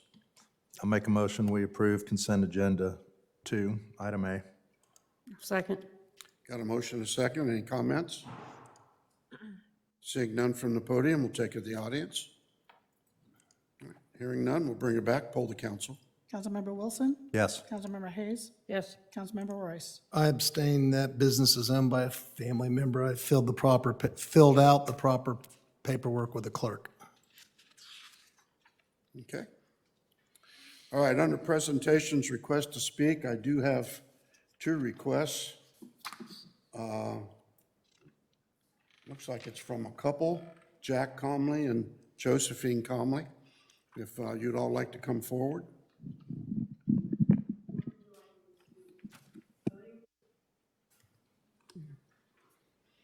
Do you want to come separately, or you want to do it together? Yes, because we have 3 minutes each, so I'll do mine first, probably the podium at the end. And thank you for allowing me to speak. My name is Josephine Comley. Pull the mic down some, so that we get you on the record. Okay. How's that? A little better? Testing? My name is Josephine Comley. I'm speaking about the sewage questions and concerns. May I ask that you hold any questions or answers you may have until after my presentation? Copies of my presentation will be handed out to you so that note-taking is not necessary. When will the design be complete? When will construction start? When will construction be completed? Will residents be required to connect to the pressure sewer system? Some of the septic systems on my street are less than 2 or 3 years old. Why did the city not have a community meeting with residents, the utilities manager, and the city officials before going ahead with the project design? This would allow collaboration and input from residents to the design team. Community involvement is a key to any successful project affecting so many residents. What happens when a pump breaks down and it takes several days for a service person with correct parts to arrive? Sewage spilled on our lawns. What happens when power is out for several days during a normal hurricane? Sewage on our lawns again. Has the Highlands County Health Department been made aware of these potential spills? The initial cost to purchase these pumps the city has transferred to residents of Lake June Point alone is about $1.6 million. I know of at least one city in Florida that is providing 0% interest loans to residents to purchase these pumps. At our last HOA meeting, the city engineer stated that the reason for going with the pressurized collection system was because of lower initial installation for cost for the city. Did the city or its consultants explore all options to finance this project? There may be grants from the American Infrastructure Bill and low-interest state revolving loans available. Does the $10,000 cost estimate we were provided in our meeting with the city engineer include all costs each resident will have to pay for pump and alarm panel purchase, installation, electrical wiring, discharge line extension to the city installed pressure main and permits? What about the cost to decommission our septic tanks and tile fields? Is that included in $10,000? Did I do my 3 minutes yet? My 3 minutes up? No? Go ahead. Next 3 minutes. My name is Jack. My name is Jack Comley. I'll just continue on from where my wife left off. I see that many homes on Lake June Road are not included in this project. Most of these are older homes on very small lots with septic tanks and tile fields close to the lake. They would therefore be more likely to pollute the lake than the newer homes with septic tanks located 150 feet or more away from the lake. A much better system would be a gravity collection system with only city-owned pumping stations. This would require less overall maintenance and place no maintenance requirements on individuals, thereby reducing the possibility of sewage spills. However, its initial cost would be greater and require proper planning for financing and construction. The proposed pumps, E1 model number WH101, can only store 100 gallons of sewage in an emergency situation. According to U.S. government data, the average house produces 80 gallons of sewage per day per person. A two-family household would therefore produce 160 gallons of sewage a day, which would mean 60 gallons of sewage spilled onto the lawn in the first 24-hour period of any power outage or pump breakdown, and 160 gallons a day each day thereafter. Where is the nearest warranty and service center for these pumps, since it appears the city is making residents responsible for maintenance and repairs of the pumps? Or will the city have spare pumps and service people available 7 days a week to repair the pumps? What could happen with all the spilled sewage when the next rain comes? How much of it would wash into the lakes that we're trying to protect? What about the odor that will occur in the neighborhoods? Is this not a health hazard? Will the city have proper equipment and trained personnel to clean up these spills in a timely manner, or does each resident have to hire a hazardous waste removal company? If this happens during a hurricane, it could involve hundreds of homes over many days. At the very least, if the pressure sewer system is installed, all resident purchase pumps should be maintained by the city, not individual residents. A gravity collection system with a city-owned lift stations, where required, will be much more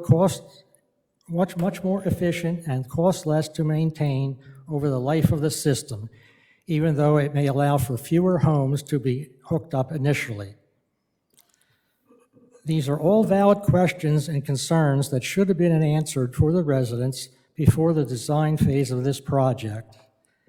Additional questions and concerns are provided in the handouts that you will receive from the city clerk.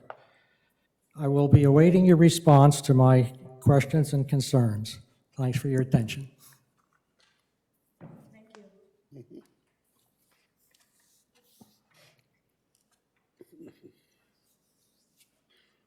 All right.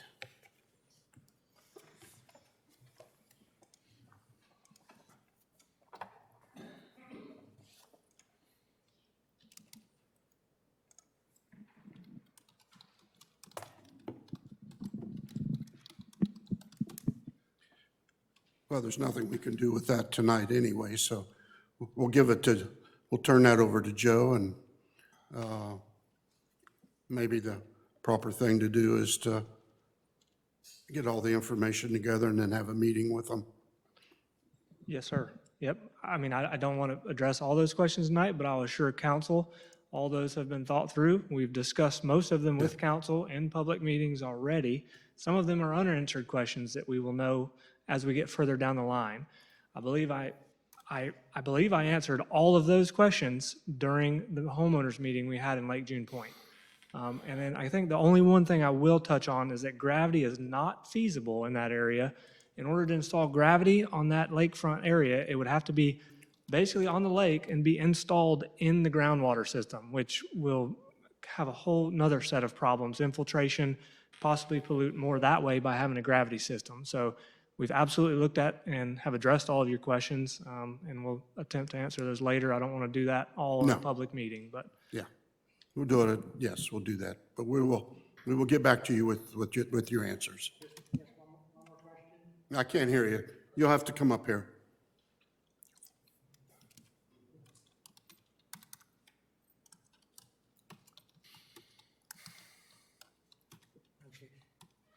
Actually, two more questions. Will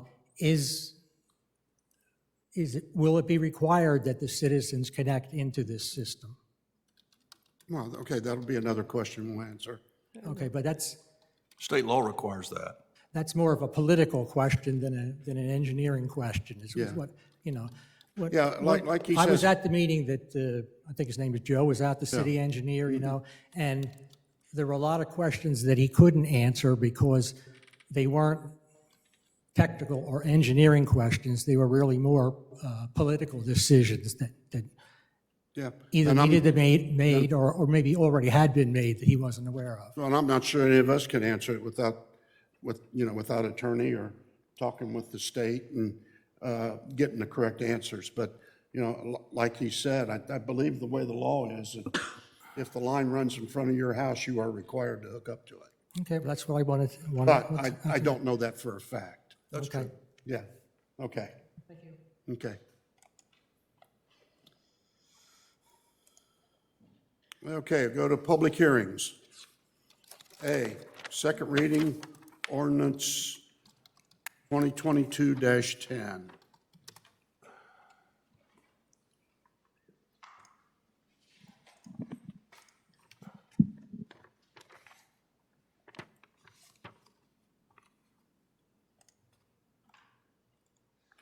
I don't see the ordinance. I'm sorry, if you just keep scrolling, maybe I should have put the caption in the agenda item summary, but if you keep going to page 71 of the packet, I included the ordinance as part of the staff report. Okay. Just as a matter of protocol for all of us, it's a lot easier on the mayor if that ordinance head is put up there in the agenda title. And I had to talk with Bert about that last couple meetings ago. It's a lot easier than to search through that stuff. We can certainly do that going forward. Would you like me to read the Yeah, caption because of the ordinance? I still don't have it, so yes. Oh, I apologize. Okay. So ordinance number 2022-10, an ordinance of the Town Council of Lake Placid amending the Lake Placid 2030 Comprehensive Plan, revising the infrastructure and capital improvements elements based on the town's 10-year water supply facilities work plan incorporated herein, providing for legislative findings and intent, providing for approval of comprehensive plan text amendment, providing for incorporation of water supply plan, providing for implementation of administrative actions, providing for non-codification and scrivener's errors, providing for severability, and providing for an effective date, legal status of plan amendment, and incorporation into comprehensive plan. Thank you.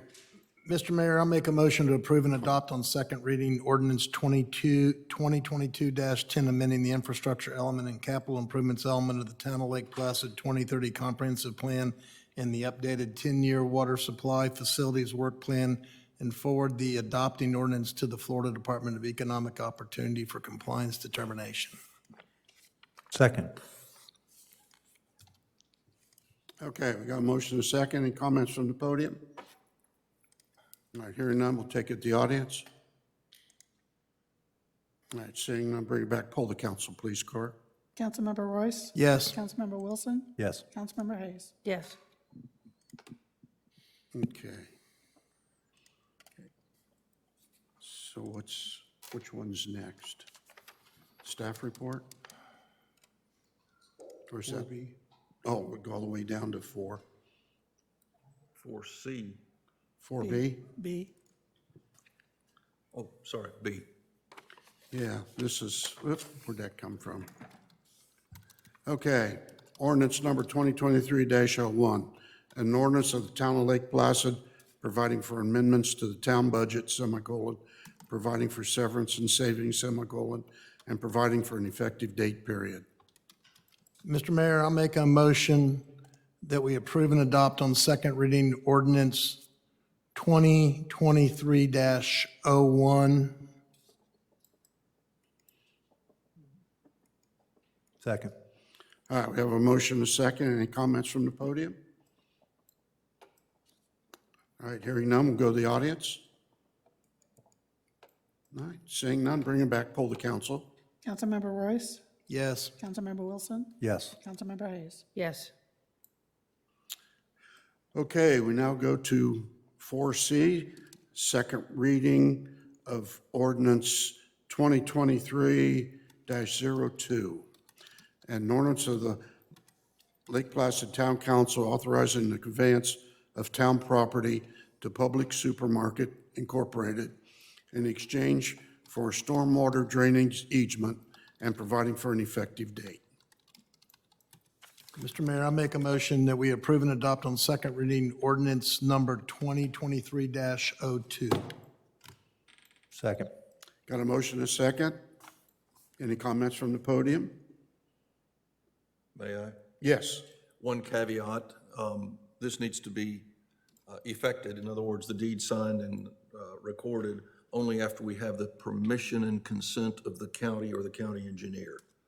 You don't need to change the ordinance, just, Mr. Mayor, don't sign the deed until we get the county to say, yes, they consent. Okay. Okay. Do you need anything in the motion, Mr. Harris, or did you just want that understanding? Just the understanding is Okay, adequate. thank you. All right, we thank you. All right, any comments from the audience? All right, bring it back, poll the council. Councilmember Royce? Yes. Councilmember Wilson? Yes. Councilmember Hayes? Yes. Okay, thank you. We now go to 5D1, school crossing guards. Mr. Mr. Mayor, I'll speak to this. This was brought up by council as a concern for the budget last meeting or the meeting before.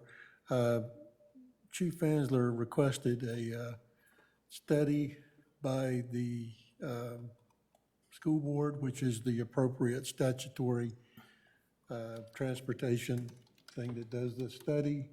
The school board letter came back basically and with the results of their study. And so what this is doing is publishing this back to the council. And you can see they don't recommend terminating the guards. Now, if town council, I mean, as far as staff goes, this is as much as we can do. If town council wants to get legal involved and figure up some way that we can shed the expense of the crossing guards.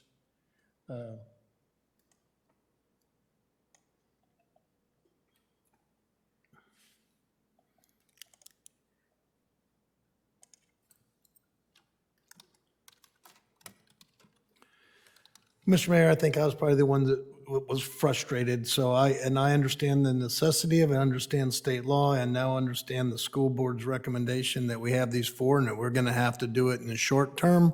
It's going to be something that's going to be part of the police budget moving forward. And I would just hope that we continue to make every effort we can to staff it with part-time personnel so that we don't have to pull full-time town staff members off of other duties to provide this service.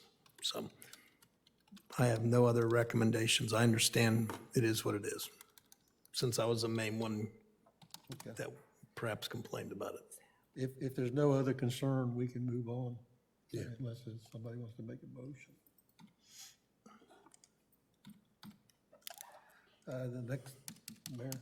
All right, next is 5D2, Nugent and Associates, piggybacking.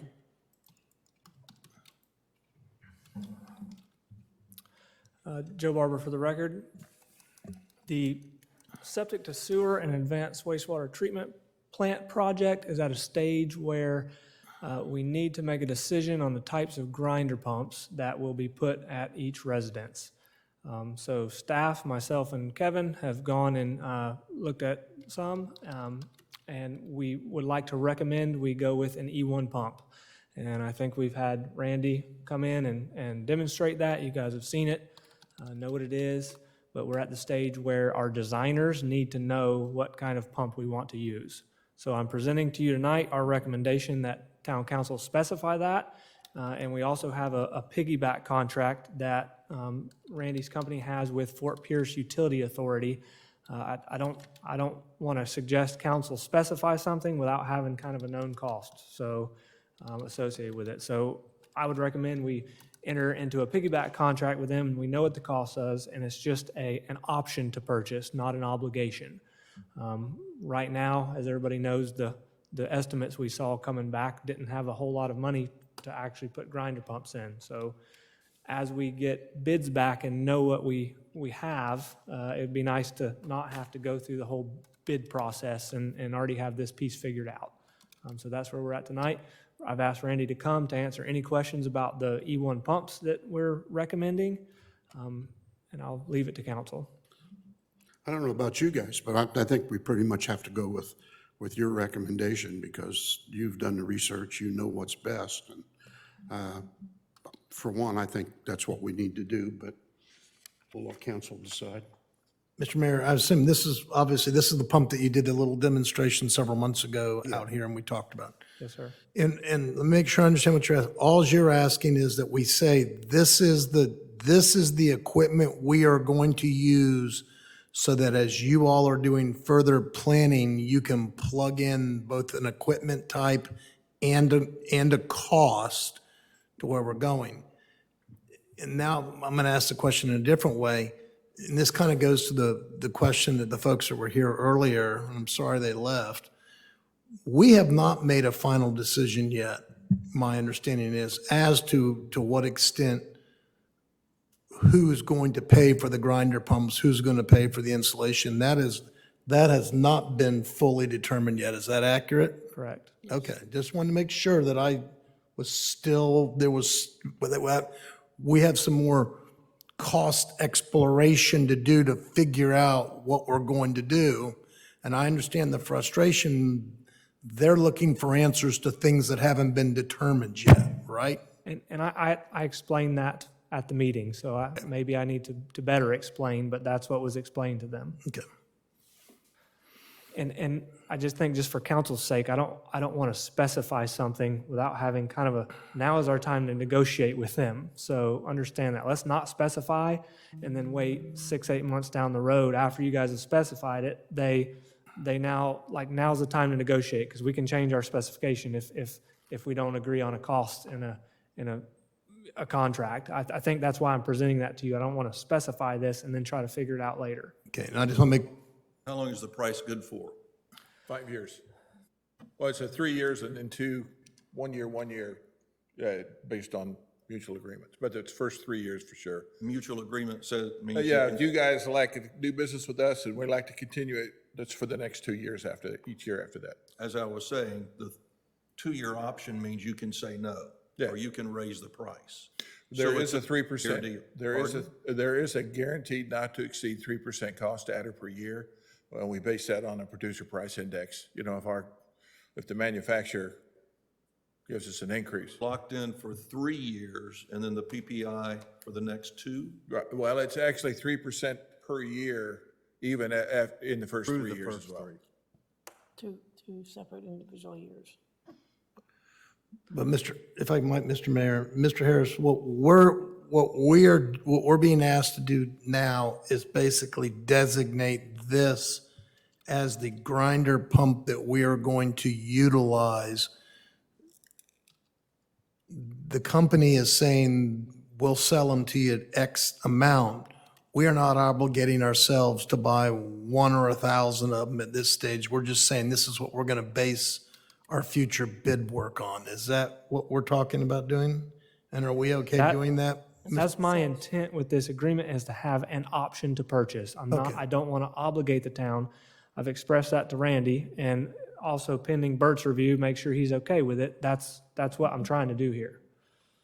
Well, an option to purchase means we've got to have an agreement with you that says what you've been saying for the program, Prodium.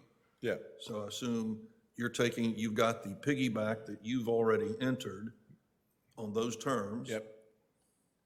And you're going to send us a contract that would give us an option to purchase Yes. on those terms. Are there quantities required to get the price? We would like to say truckload quantities just because of freight. Well, that's 45 stations, but it's a freight issue. We try and keep, a number of these in stock in our office over in Longwood, but what we've done with Martin County is they order them as they need them, but it's in a truckload at a time. Does the contract that we're piggyback on say that?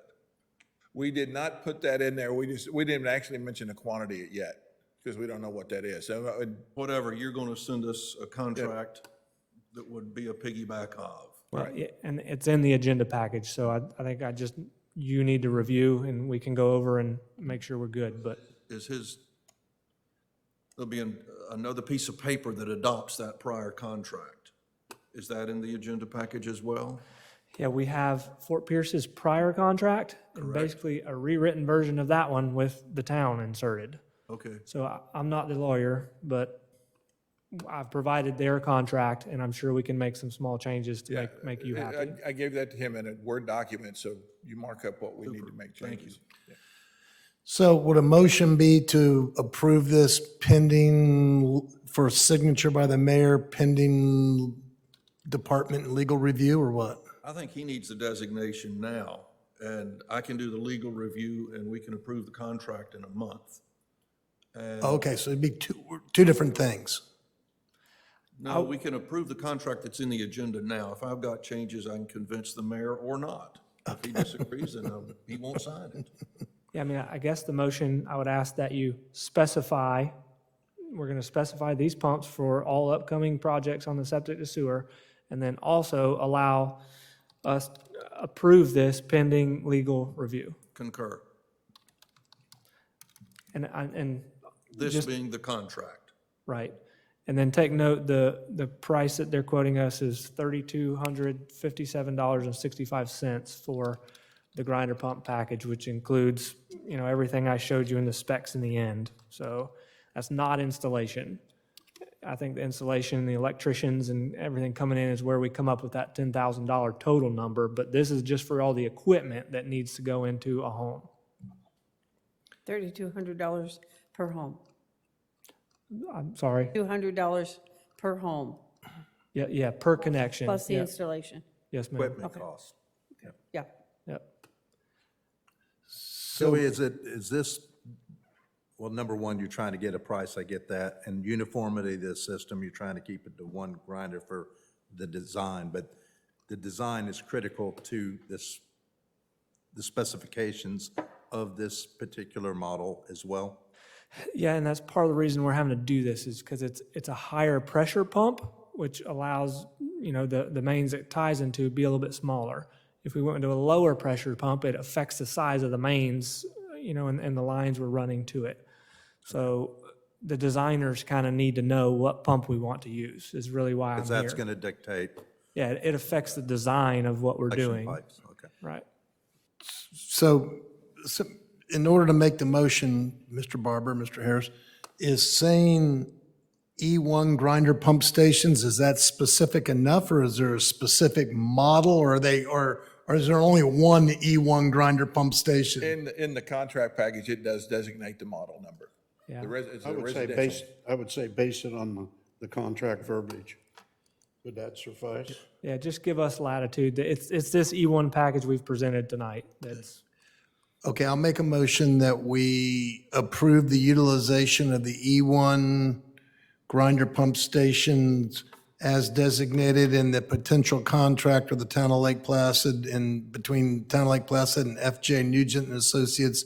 And we authorize the mayor to sign such a contract upon legal review. Second. We got a motion, a second. Any other comments? All right, hear none, take it to the audience. All right, seeing none, bring it back. Poll the council, please. Councilmember Royce? Yes.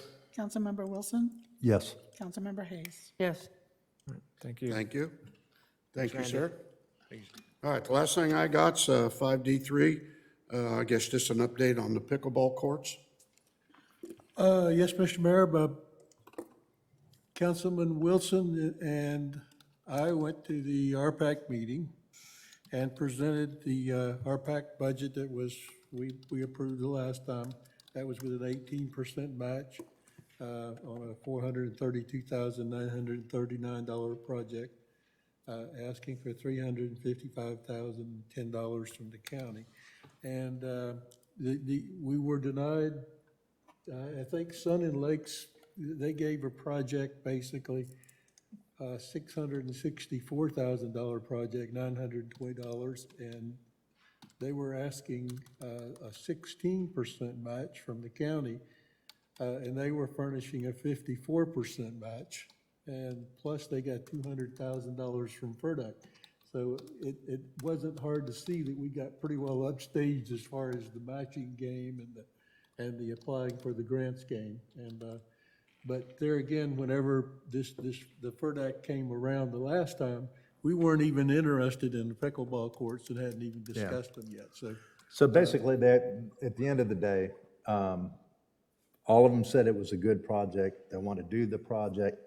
They wish for us to apply for FERDAP so it can defer the county's expense, which I get. I wish we'd kind of known that going in.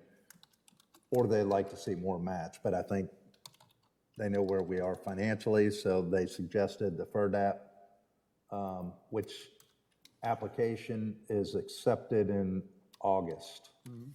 So, and I think it's a relatively quick time frame from when it's submitted, whether or not you know you're going to get it. So it would be my recommendation that we pursue a FERDAP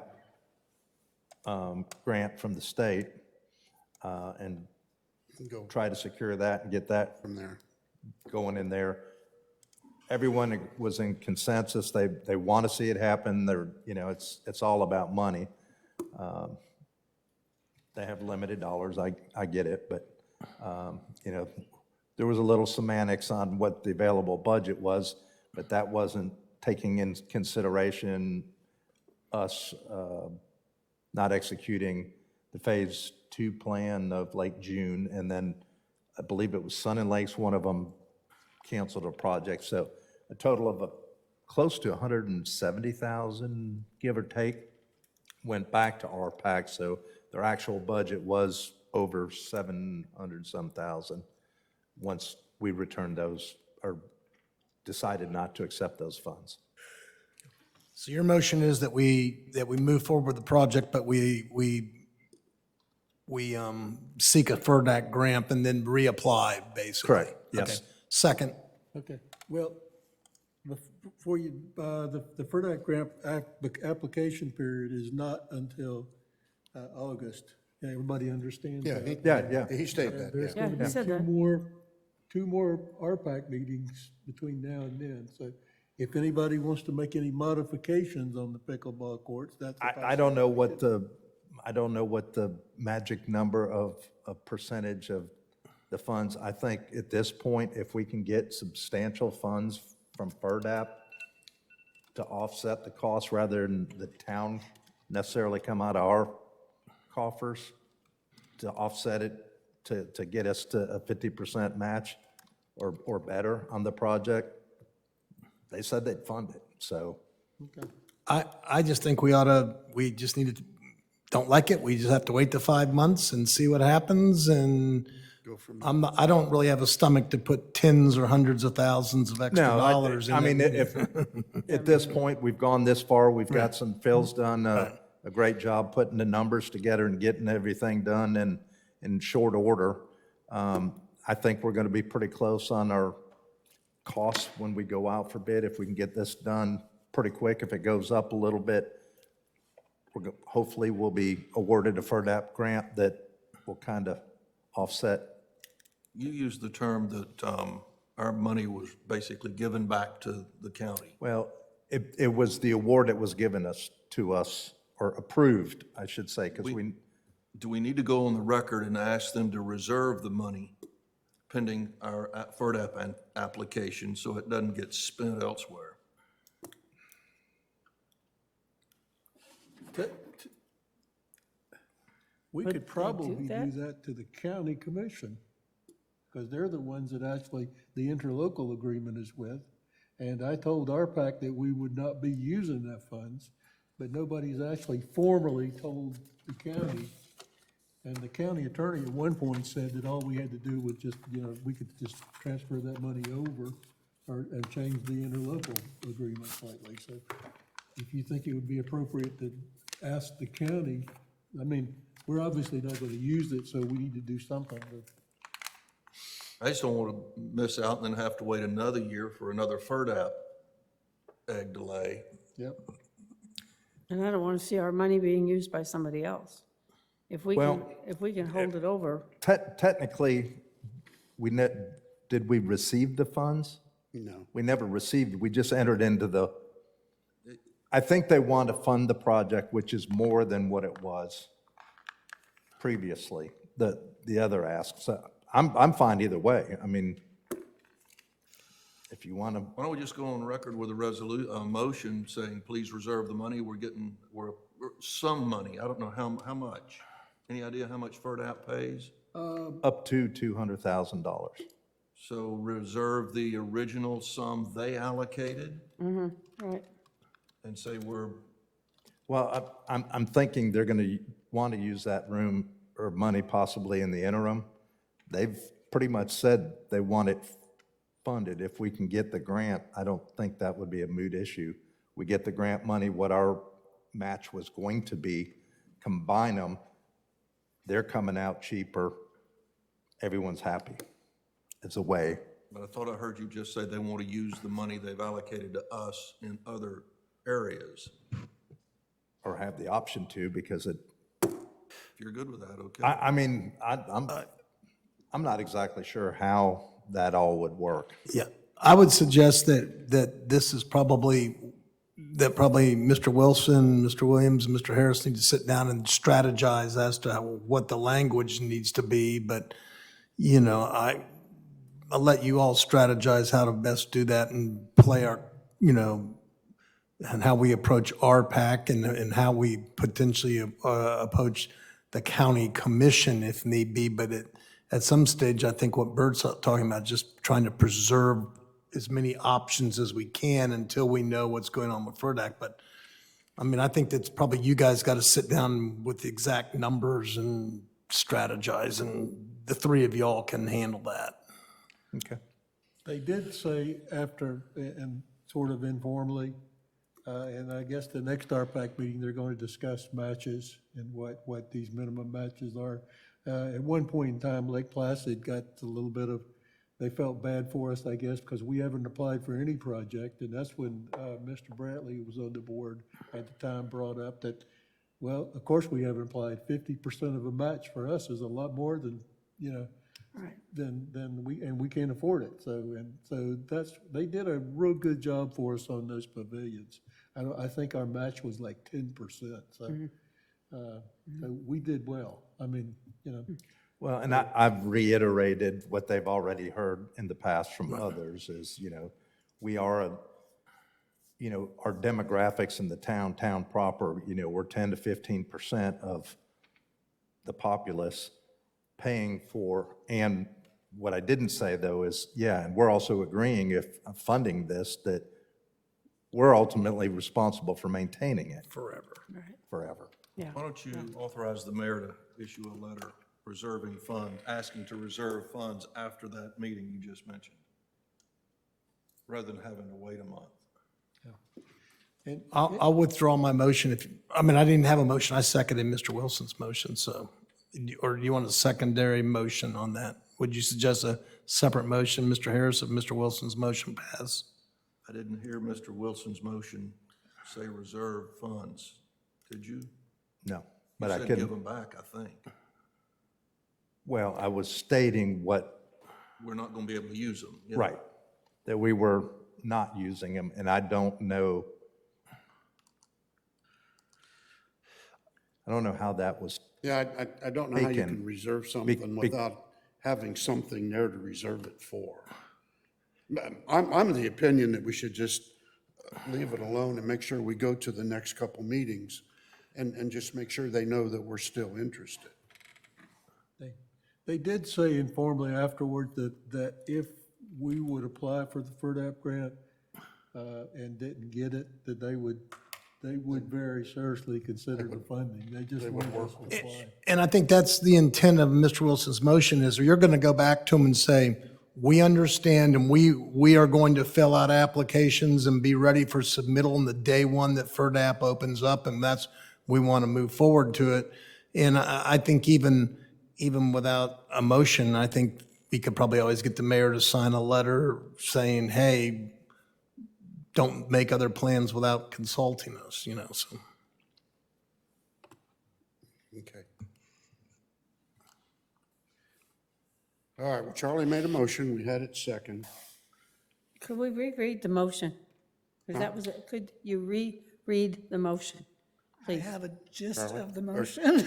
Yeah. Because sometimes I don't get all, but we're gonna move forward the project. Move forward the project and apply for the FERDAP grant and request, and once approved, go to RPAC. Okay. Is that Thank you. sort of, kind of?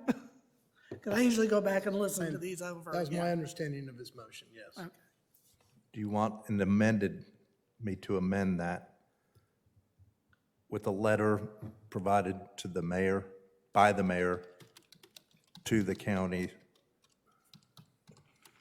that we don't want to necessarily lose those funds on future grant projects? Forfeit the existing funds that have been. Right. I mean, The ones I'll that amend we're- my I accept that, I amend my second. All right. All right, we have a motion. Any other further comments? Seeing none? From the audience? None? Go ahead, poll the council. Councilmember Wilson, Yes. Councilmember Royce. Yes. Councilmember Hayes. Yes. Just a matter of note, the current interlocal agreement is for $140,801, and that was done in 2021, and everybody quit putting dates on their contract because they're getting yellow, they're getting e-contract signed, so you can't tell what date it was signed anymore, but it does say 2021, and the agreement expires 24 months from the date of execution. So it may be expired already or expiring. It sounds like it. Maybe a moot point. Yeah. Okay. Nell? I think I'm good. Thank you. Ray? Just one thing, with all this talk about interlocals, I would encourage you, Mr. Williams, to reach out to the county and see whether or not they want us to sign another interlocal for the upcoming year in regards to debris pickup and all that. We were able to get all of our stuff cleaned up this time, and so despite us being worried about it, it seemed to work in our favor, so And I have let's sent- make sure we don't lapse. I have sent that to the county administrator. Okay. At the town attorney's recommendation. and Okay. She has acknowledged it and said that she would be back with us. Okay, good. I do have one question. Are we through with LaRue Consulting? Have we used, are we still using LaRue Consulting, or do we, because we have our planner? No, I don't think we are. Are we?